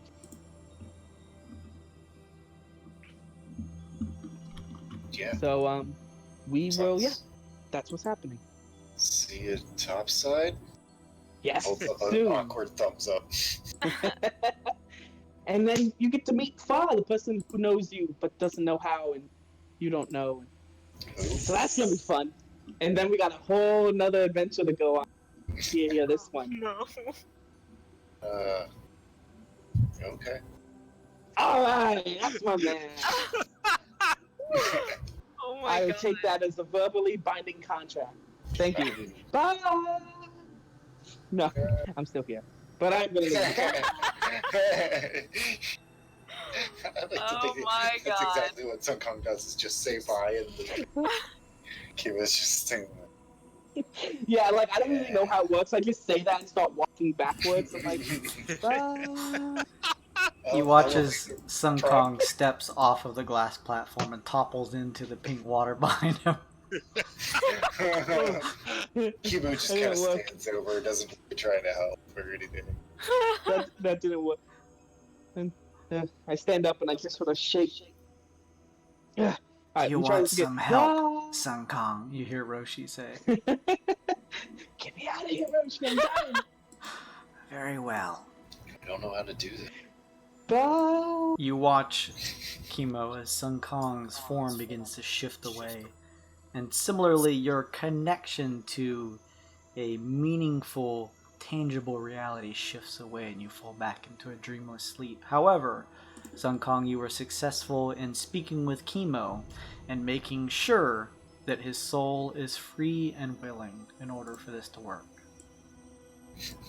Oh yeah, maybe I should have asked that specifically, but it's close enough. That's essentially what you enough. did. Yeah, it's The Sun essentially. Kong way. You get as straight of an answer out of Kiva as you can get out of Kiva. With the description that he's given. You wake up Sun Kong back in the meditation pool, having been snapped back out of your sleep with the help of Roshi. Back to reality. I hate you. I close my eyes and I try to. Roshi, are you there? Yes, I'm here, Sun Kong. Did it work? Did I speak with Kimo? He relays everything that happened in your monkin state in the sleep. Ah, excellent. Yes, I'm gonna go. I have to go let everyone know. I jump out. I grab the brain. I might accidentally knock Shatter into the meditation pool on my way out and run back out to the mainland. Wow! You hear Chatter scream as he falls into the waters. He just hears on my way out. We're getting body. We're getting body. For everyone else, it's been like 2 or 3 hours. You guys are just preemptively beginning to head towards the sun of Jadra that will take you to this other place where the actual capital is. And Sun Kong, as you guys are all kind of waiting, maybe catching up a little bit, maybe telling a couple stories to Kui or the Arcane Man, Sun Kong comes barreling back into the room. Guys, I did it. I talked to Kimo. Oh? At least Roshi says I did. You know, I trust Roshi. But he's good. He says he's okay with having a random body and being alive again. Well, I mean, he is alive, but like, you know, physical. Oh, great. Great. That is great. That's great news. Great news. And then So- he gave me his verbally binding contract about our next adventure. Yeah. Well, all right. That's it's interesting. Okay. Well, like I said, great news. Great news. We just need to get this taken care of. Only a day away. Right. This is Tomorrow. excellent. You'll be able to bring your friend back, Kui says. I feel like I barely had a chance to really get to know him. We all feel that way. Yeah, he died pretty quickly, didn't he? Almost in. Chemo, do you want to come back to life? Sure, what's it include? You're never going to have another favor from this faction, and you're probably going to be owned by this arc. So what happens if I just stay dead in a jar? Nothing. Alright, option 2 it is. Thank you. The arcane man turns and says, "This is good news. There will be a few more hours before we arrive at Jadra proper. If there is anything you wish to attend to during the travel, go ahead and do it. Otherwise, we'll land in Jadra, and you can carry out this bit. I shall stay on the ship and await your return." Alright. Let's do that. I'm going back to sleep. I'm gonna meditate for a bonus. We need rest, sleep. Alright, hang on. Just I slept 4 hours. That's enough for me. My second. feel hot. Let's see here. I am You're taking some time in the meditation pools. Yeah. I think At least before we get to Jadra. same. You're gonna do the same thing, Paul? Yeah, if Chemo's gonna come back, he can do the tinkering. Fair He's enough. better at it. You guys both spend enough time to spend some time in the meditation pools. You can both roll a d12, although this may not come into play, but you never know. It's worth grabbing before you head off the ship. It doesn't hurt. So Yeah. both of you give me a d12 roll. So I thought. It's a fancy way of saying 4. 7. With a 4 Fa, the next spell you cast, and this will stay with you until you use it, so just keep that in mind. Although you can't get another one from this time here in the meditation pool until you use this. The next spell you cast ignores resistance to the damage which it inflicts. Nice. Very. And Sun Kong, having taken some time along with Fa in the meditation pools to center yourself, you feel you have tapped into some hidden power. You have an advantage on your first perception check made to spot, hear, or detect a hidden object or creature in your immediate surroundings. Oh, cool. And keep in mind, Glace, for whatever roll you make, the next one you get your +1. And also, you guys are close to the cradle, but technically I forgot you're over Udu, so it'll be 2 days travel. So if anyone wants to do any crafting or anything in particular, let me know. Otherwise, we can jump straight to Jadra, but you guys let me know. It's a 2 days travel. I'm good. I'm good. The only thing I want to do is take a crack at trying to make that staff of Avira. Sure, of course. Go ahead and make me that roll, and then NVD, did you want to do anything in particular? I do, but I don't think it's going to be a good idea for him. We're going to have 2 days. Just depends on what it is. What did you want to do? At some point, I want to use contact other plane, but it has the side effect that if I fail it, I become insane until I complete a long rest. This is the time to do it. Then. Do it. Well, then. Okay, well, you keep that in mind, NVD. Let's go ahead for this first day and just wrap up Rinkaz's stuff first, and then we'll jump to what you'd like to do. Okay. So, Rinkaz, you are using your tinkering. You have the bonus from having Chunk with you, who you also notice is almost in a militant fashion, having the Dragonborn that you guys hired help him, who is now missing a finger from his adventures out with the rest of the group. What a goof. So, let's see here. Under rules, for crafting consumables, for tinkering, under your firearm tinkering, go ahead and... What type of tier are you trying to craft on? It's intermediate. So intermediate requires 100 gold pieces for you to put into this room so that it can generate the components for you to craft. And then If it's something you don't know, which is this Avira staff, then you're going to go ahead and make a d20 roll and add your tinkering proficiency. And you'll need to beat, let's see here, a DC of 14 because you're experimenting. But if you're successful, you get to make a d12 roll and potentially roll that staff. Chunk gives me a... Chunk is going to give you a +2 to that check.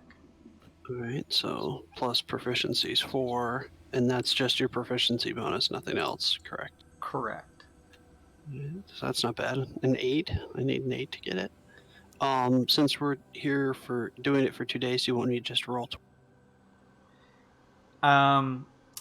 Yeah, we can go ahead and just say you roll twice. So go ahead and give me, just remember, 200 GP down the drain to put into the crafting materials. Go ahead and roll the first d20, let's see.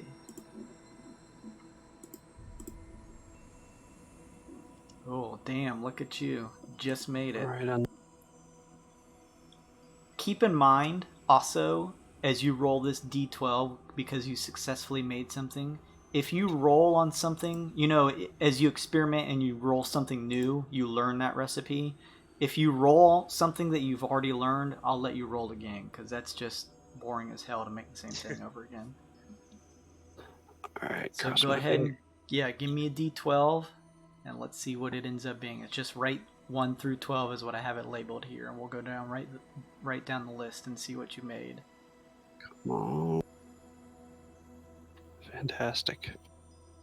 You end up crafting a light revolver. Do you have that recipe? Yes, I do. Then re-roll again. Re-roll, re-roll. A 3. You craft a hunting rifle. Do you have that recipe? I already have the weapon. I don't know if I have the recipe. You have the weapon, but you may not have the recipe for it. So if not, you'll learn that recipe, and we'll just go ahead and take care of the second day's travel, just to since we're already here rolling. Right. I'll keep the hunting rifle for now. I might actually try to switch it up. Yeah, and you know you can mod it and cool stuff, and at least you've got a backup should something happen to your other one. But go ahead and give me that other roll with your +6. You know what? Screw it. I'm going to use my advantage on it. Sure. Of course. Yeah, you can totally use your cards for this stuff. May the spirits be friendly. All right, excellent. All right, here we go. Nice. 19. Very good, of course. So you work through the second day and go ahead and craft that second item with a d12 roll. Hey, at the very least, you're making sure that you're learning stuff to even out the odds and trying to get the sun staff. Cool. Blitz cannon. The hell is that? Let's see, 1, 2, 3, 4, 5, 6, 7, 8. You create a blitz cannon. Let's take a look here. Let me write these down just so. I mean, I already have them written down, but I want to make a succinct list now. The blitz cannon does 2d8 necrotic, weighs 7 pounds. It is a blaster. And blasters are arcane weapons that eschews traditional projectiles in favor of energetic pulses powered by arcane batteries. Because they self-recharge, blasters need not ever be reloaded, even though some of them are prone to overheating. I like it. That's not bad. On top of that, it has the scatter function, and it is two-handed. So you essentially craft a shotgun. Scatter's nasty. Holy shit. Scatter, you can see all these properties and stuff if you scroll down from this tinkering menu, Rinkaz. Scatter, an attack that's made against a creature within a 30-foot cone. If an affected creature is adjacent to you, they suffer double damage on a hit. Alright, awesome. So if you blitz cannon them in the face, it really hurts them. Oh. Not the sun staff, but you craft a really cool looking weapon. What's it look like? I'm gonna take all my experience from hanging out with Gandy and all these terrible places. It'll just be, on the receiver, be a skull, and coming out of the 2 eye sockets will be 2 big, long barrels. And it'll have maybe a little metal work underneath that looks kind of like branches. So, like it just came right off of her planet. That's pretty dark, Rinkaz. I like it, Chunk says. Thank you. You know what, Chunk? You can name the hunting rifle. Huntram.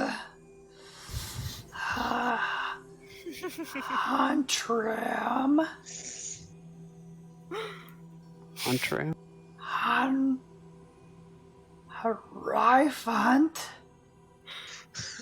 I'm not good with names. Alright. Well, I'll keep you in mind when I name them. Okay. You've successfully crafted your blitz cannon, so keep in mind those recipes. You now know them. Should you ever need to make them again, they'll be pretty easy. In the meantime, you did both days of crafting Rinkaz, but technically we're just passing through the first day. And Vidi, what did you want to do for the first 24 hours? Well, I guess contact other plane and attempt to reach the author with my tome and ask 5 questions. Where on the ship do you go to do this? So I would say to the group before I do this, I need to do some serious meditating. Is there a way that either somebody could lock the door so I can't get out, or kind of just make sure I stay in there, please? Sure. Like, don't come in. Yeah, I'll put Clatter at the door and make sure you don't get out. Perfect. Thank you. And then I would go directly back to the room. Okay. You head back to your room with Jira in tow. Clatter steps up behind you, posted out front in front of your room to make sure that you don't, in an insane rage, bust out naked or something similar. Yeah. So, contact other plane. You sit down on the bed, opening your tome, and begin the process of contacting other plane. I'm excited. I'm excited. Great. I'm gonna assume that I would write the 5 questions down first, and then try to contact other plane. Okay. If it works, I'll post it. If it works, I think.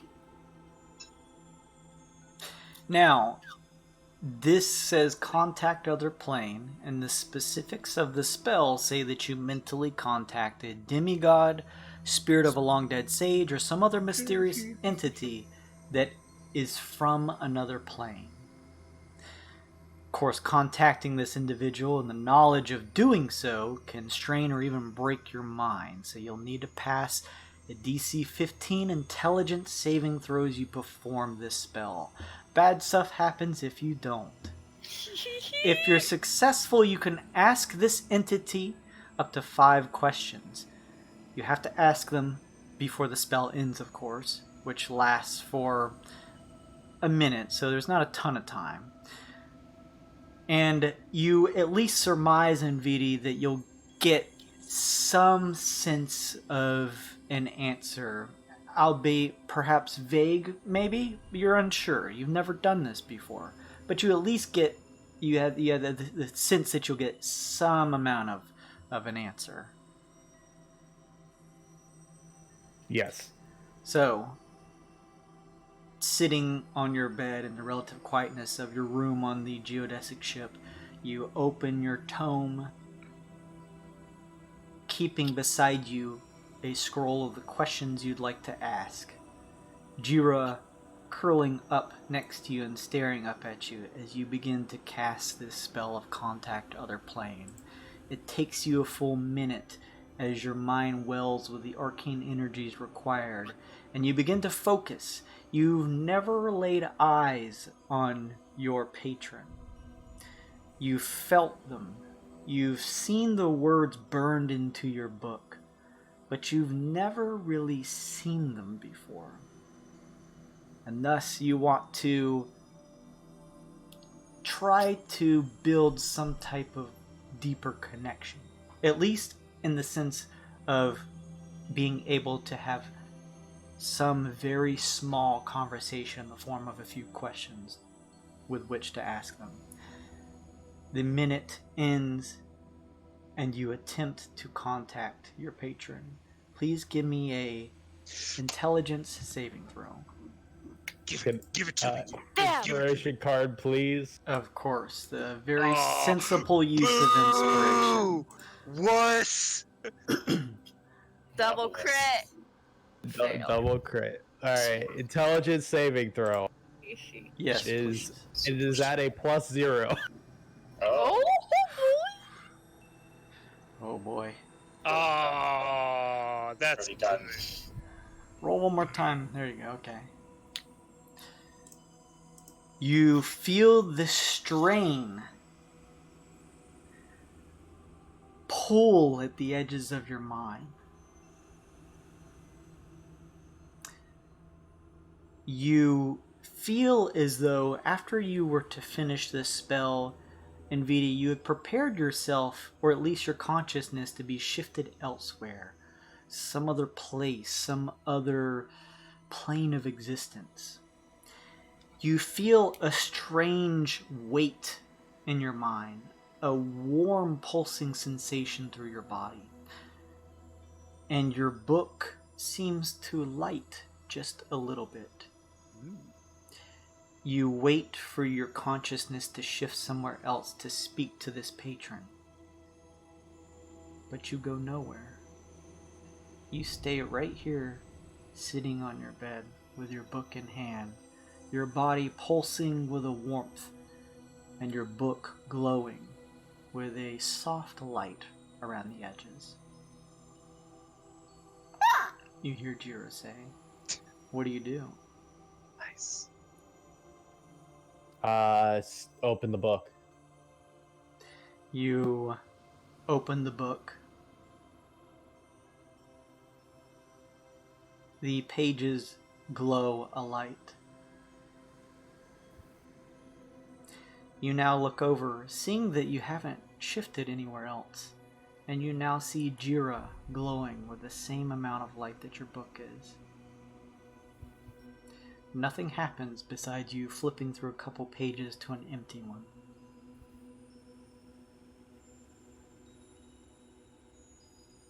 You know that you don't have long with your questions, though. So what do you do? All right, I want to write down the 5 following questions. You want me to read them to you or just post them? Or... We'll say that you, quill in hand, write down the first question. What is it? All right, first question. Have you been watching what the group of heroes have been doing?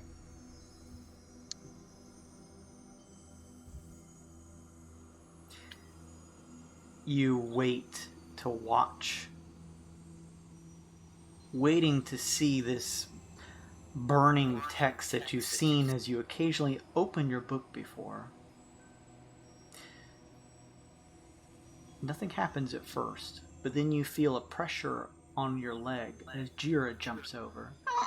It looks up at you, and its tail, the sharp pointed end, shifts over onto the page. Its tail tip lights up in a bright light, and it writes, "Yes." Oh, Nice, nice. All right. So I'll rub him on his dragon head and then write down the second question immediately. Are they on the right path?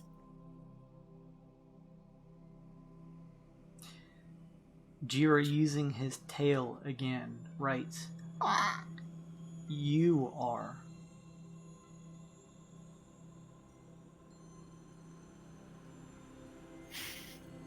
All right. Frustrated, I'm going to write the third question.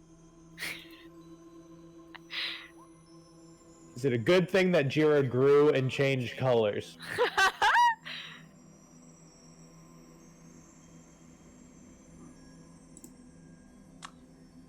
Let's see.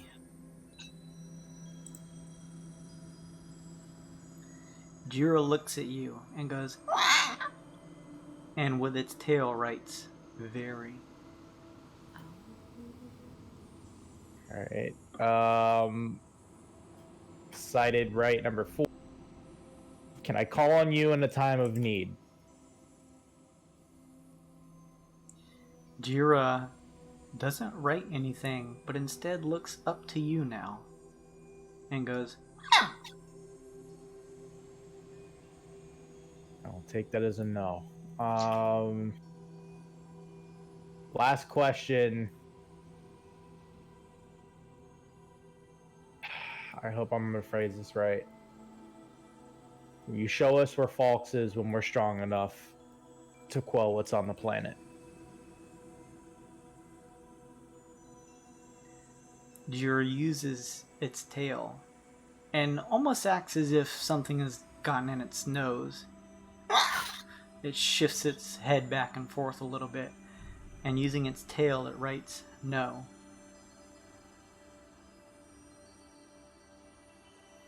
That is 5.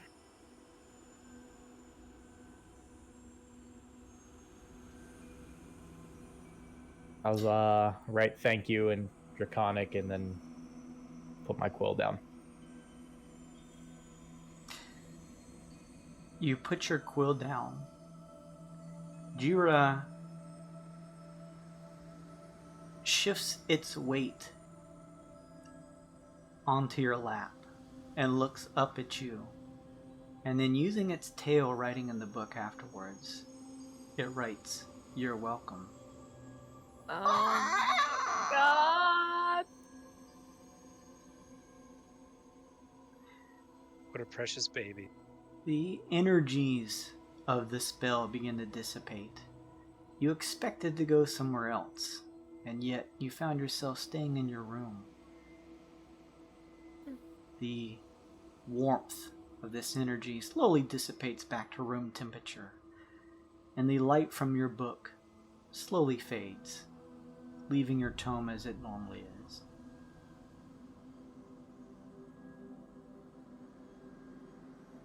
That was fascinating. Jira gets all the treats. Oh.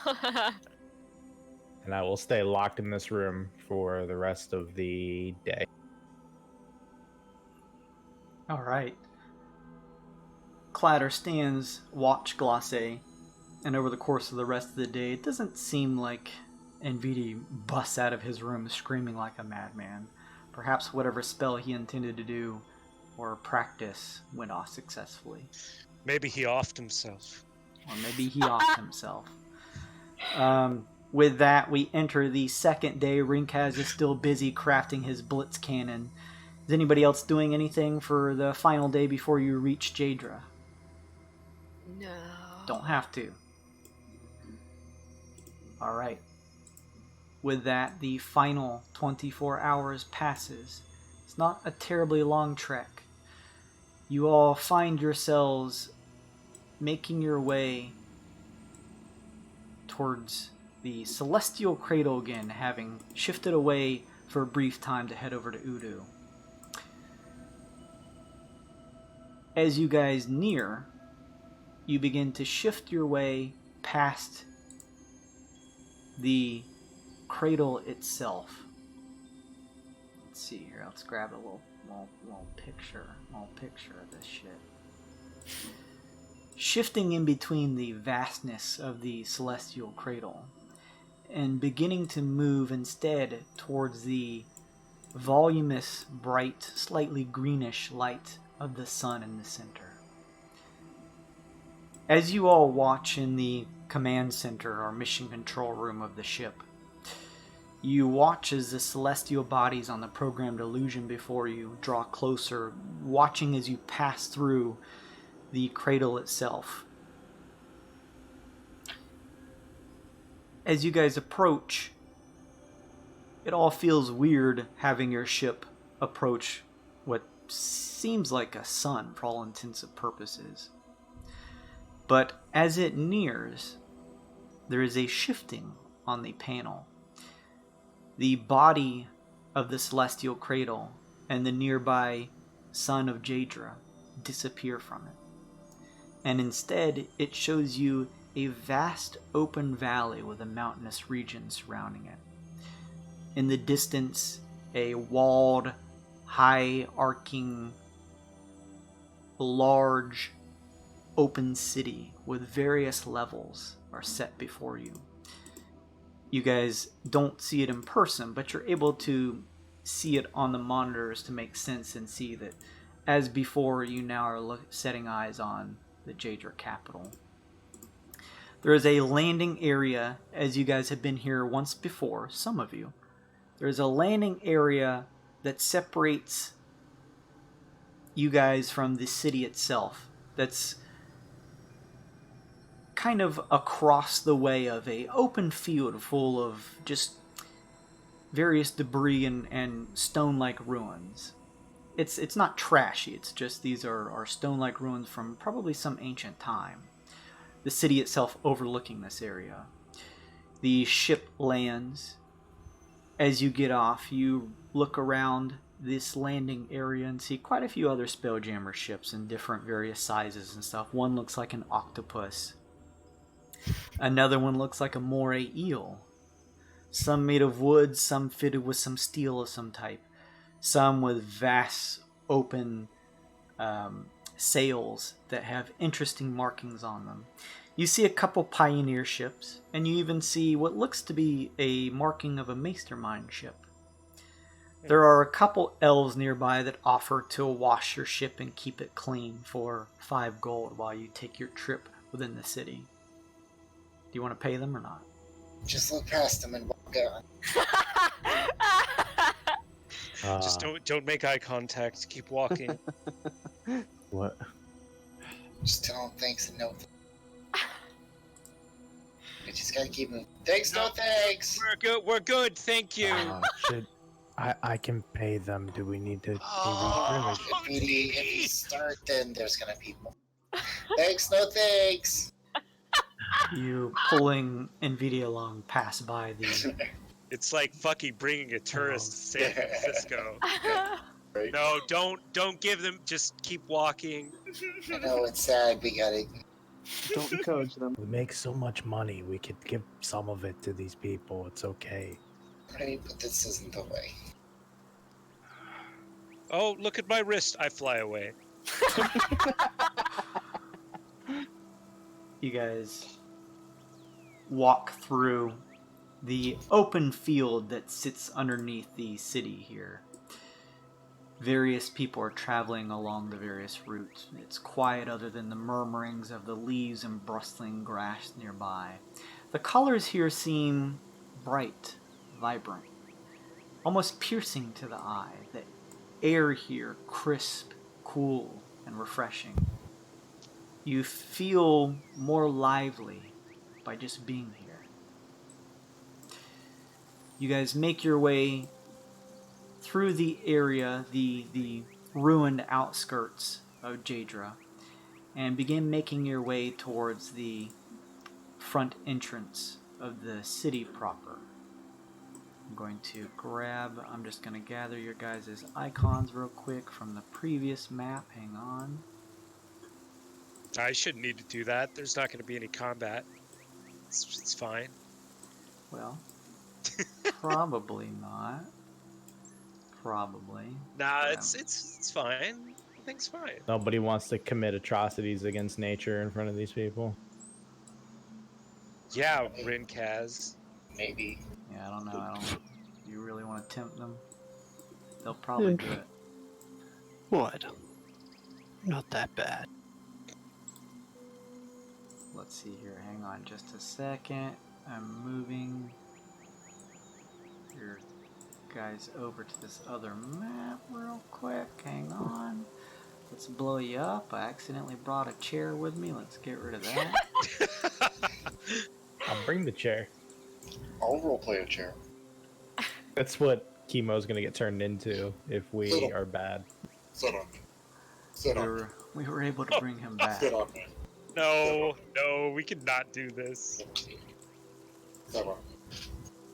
As you guys make your way towards the city, you find yourselves passing through the outskirts as mentioned, making your way towards the gateway entrance. A long set of ascending stairs that runs in a zigzag pattern, heading up towards this large city of Jadra. Those who haven't seen it, it's a mix of stonework and just various and copious amounts of also natural decoration. Trees, grass, flowers, bushes litter the entire area, even within the city walls, and there's a large verticality to it. Various rows of stairs lead up to different levels, while within the various multi-tiered area of the entirety of this city. As you guys pass through the gateway, you see creatures of various makes and different types. A bright light beaming down as you guys pass through the vestibule, this large stonework that overarches as you enter into the city itself. You guys begin to make your way through Lower Jadra, passing across large stone walkways, looking out to see what looks to be just a vast, pre-built by various races and hands, this entire water system that seems to run underneath the city itself. Large stonework spirals lend to the verticality of this area. You find yourselves venturing deeper into Jadra and making way towards the area that houses the faction that you spoke to, the Sacred Serenitals. There you meet with Twee, and I'm assuming you guys will offer the gold for the components needed. Twee says, We'll need to buy a diamond worth 1,000 gold. Do you have that on you? Well, howdy doey. We at least have the gold, that's for sure. How are we splitting this up, by the way? We'd never finished discussing this. We can just split it. I mean, well, it's 6. It's 6 ways. It doesn't do it exactly 6 even. ways. So 1,001. Let's see, 1,000 divided by. So everyone can pay 166 gold. Somebody can pay 167, or no change. you can do the extra gold ASAP. All right then. 167 gold. Okay, sounds good to me. Relax, he says. We'll gather the components and then the ritual will begin, he says. There are various other humans and elves in this area who bid you welcome to the Serenitals, and you guys are able to take some comfortable seating, getting comfortable, and awaiting for them to gather the components necessary. You do so, and as you meet Twee now in person, you see that he's not as small as he used to be. He actually is a little taller than Ileona now. He seems to be growing pretty quickly. Oh. He works with the other Serenitals to gather the diamond needed to perform the spell, and meets you guys back with a host of other Serenitals who are dressed in robes that have various natural elements, like the twigs and branches, and even small crowns made of thornwork. They gather together. He says, Okay, we have everything we need to perform. Do you have the brain with you? But of course, I keep it in this little bag. It's in the bag of holding, unless otherwise. Noted. All right, he happily takes that and very gently sets it in between a circle that they have drawn out. They gather. Jason, use the updated list. Use the updated list so he could be more things. I could be a Ninja Turtle. I'm on D&D Beyond. We got the full range. Bailey already rolled it. He gets his halfling back. What? No. I mean, I'm okay with that if you want to go for that. It's got turtles. It's got Eberron stuff. It's got the Ravnica stuff. Wow, that's actually really surprising. Mm-hmm. Or wait, what are you on D&D Beyond? Yeah. Yeah. Under reincarnate or what? No, I just have the full list of races pulled up. Oh, okay. Yeah, I'm using the entirety besides the stuff that's in Acquisitions Incorporated. I'm not using that stuff. Fuck that shit. Yeah. I want to be a penny arcade. I mean, do you really want to, Kyle? No. Okay, I'll let you if you want to. No, I don't. All right. They gather together. They begin to chant with one another, holding hands. There is a presence of a magic within the room.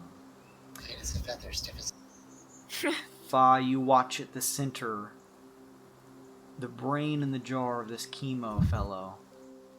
It begins to shift and shake. There's a reverberation in the glass. In this magic jar, within this liquid that the brain of chemo is held, you watch as the shaking form of the glass water shifting around inside. You watch now as the glass surrounding the liquid begins to crack and collapse. You hear the shattering of glass. You shift in unease just for a second, seeing the brain out in the open, but you now watch as though out of nowhere, other tissue begins to form around the brain. You begin to see the white eggshell color of what looks like a skull forming. Ugh. You then watch as shifting underneath it, slowly growing into place, one disc after the other, along with each piece of the spine work, chemo begins to regrow. This is fascinating. Utterly fascinating. The chanting in the room continues. The magical essence fills you all with a interesting sensation, a tingle. You all watch as blood begins to shift around, almost sifting through invisible vein work, but then covered by actual veins that run across. Tissue beginning to overlap it. Chemo is brought back. I drink some milk. The form that he takes before you now, within the circle here, surrounded by this group and presence of Serenitals, with all of you watching from the side in awe. Kyle, I need to roll me a D36, please. D36. Oops. I hope it has a sub-race, so you have to roll another. D36. Rolling 12. Alright, let's see. Called shot gnome. Nice. What?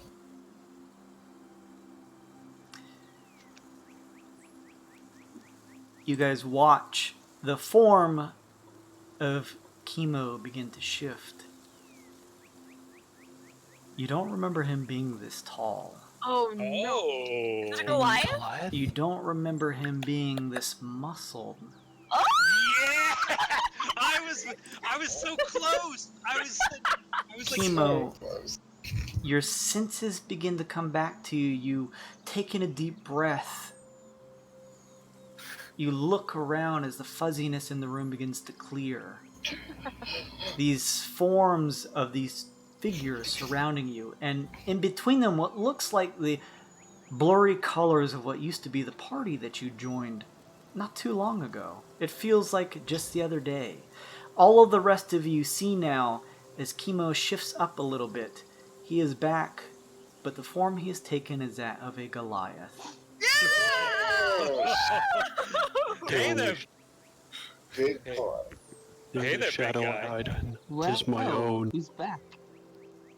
Nice. Hell yeah. Here, let's Amazing. Strength punch based. that in. Oh, there you go. You saw party guy. Oh, Good. it's gonna be hard for you to sneak around in the shadows now. To discuss what Chemo, you that means. you Yeah. try to speak and you sputter out a word or two. Your voice sounds just a bit deeper, and you look down. Your hands, Oh, your no, I whole can do body deeper. feels larger.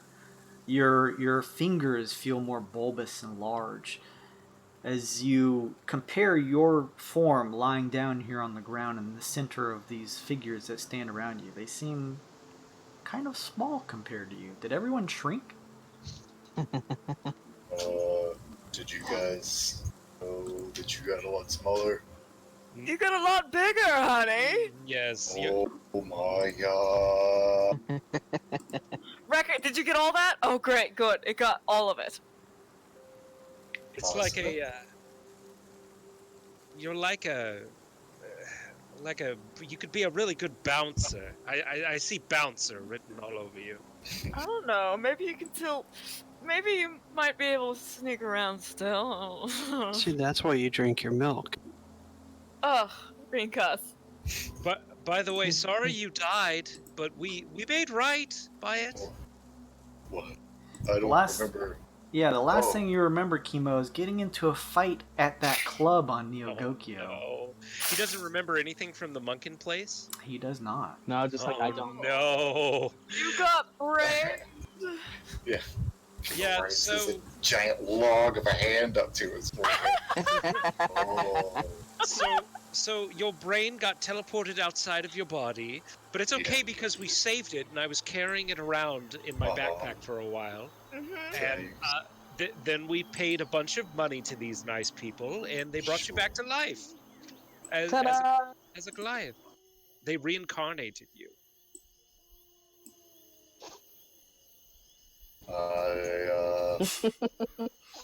Thanks. You're welcome. I guess that means, thanks. Yeah. You're probably gonna have to adjust a little bit. Kiba starts throwing up. Oh my goodness, that's a lot of vomit. Wreck, are you ready? This is natural. Give him time to settle into his new form. But you were able to save your friend. That's very commendable. We are glad that we could help. The surrounding members of the Serenitals now part to allow you, Chemo, to meet back with the other group that stands at the side. Fa, you now see, although in a different form, Chemo stands before you. Or rather, on all fours, hurling up chunks of the ground. Can we make it canon that if we are all getting reincarnated, we have to vomit? Yeah, that's great. Sure. Oh, The Well, size of a Goliath, I don't he even might know. make it. I don't even know what happening. So, we didn't. Asuna? Also, Is that you? Yeah, you found out Fa's real name. wait, you said your name was Fa. I don't know. I made it up. I don't know what my name is. Oh, that explains why it was so hard to say. Wait, Kimo, who is Azuna? Tell us. She's from my clan. She was my spy. She was my spotter. Oh, Where did you? I've been looking for you. Ooh. I've been looking for you, but I didn't know who the hell you were. I don't know what to say. This came up faster than I expected. I didn't prepare much for it. Rex Newman. Well, now you're one big happy family, Twee says.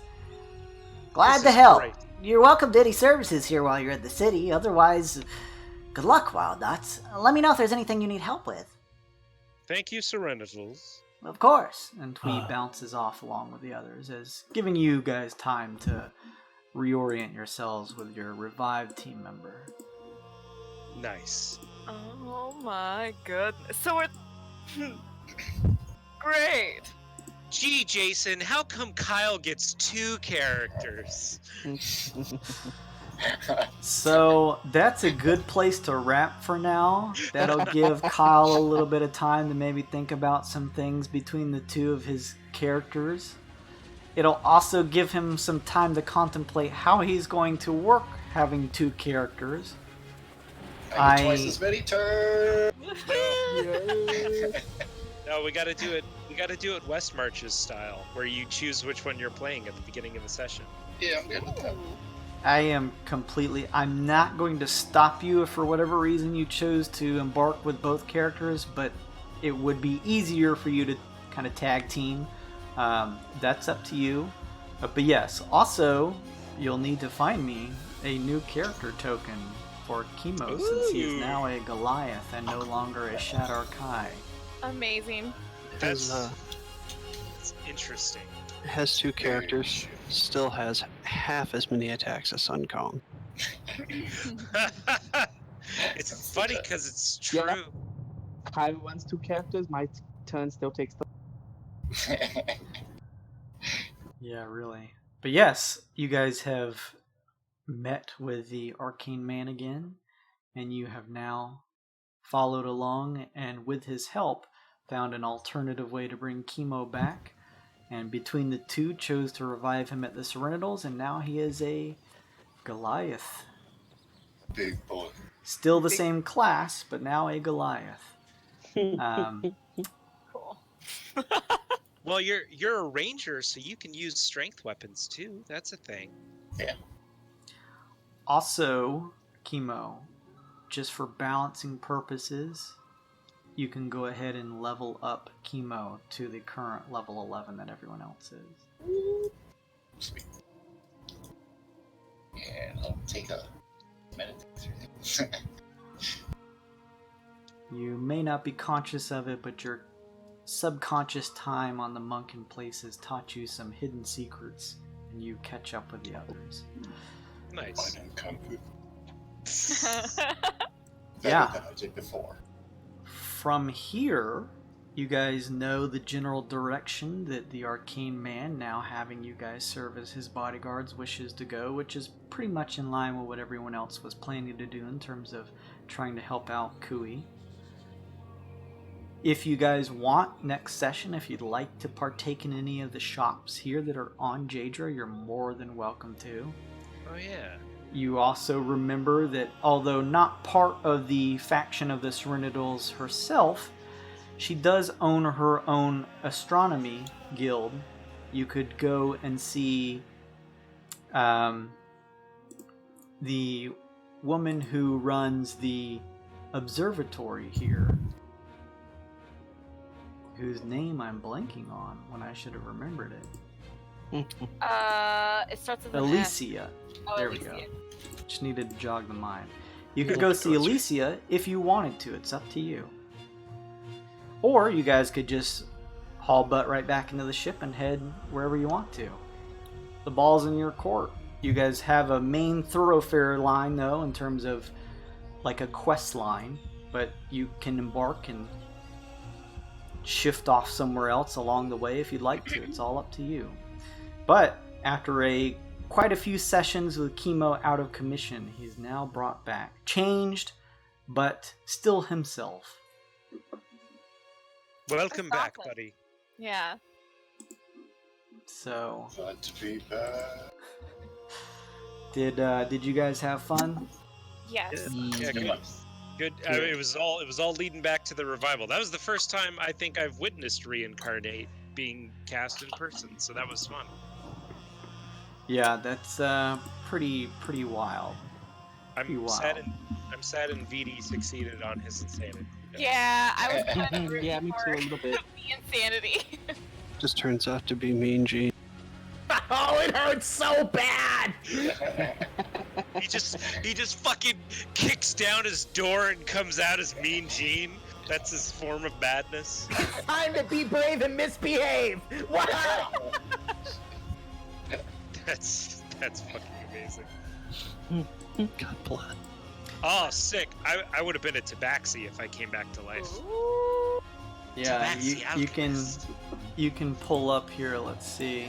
I just basically pulled up this list here and just made a roll on it, leaving out the bottom two from the Acquisitions Incorporated stuff. But yes. Oh, Sun Kong would have been a lizard folk from that one. Yeah. Oh wow. Oh shit. 2 scaly boys in the So party. you're telling that if Kaz would have died and come back as a catfolk, a storm sorcerer, he would have been a thundercat. Boo! Wait, so he rolled a 1d36 for these? Is that right, Yes. Jason? Well, Yeah. yeah. Jason was going by the list on D&D Beyond. I was going by the that chart I found. I already know I would be Locke. I want to see what I would be on Jason's list.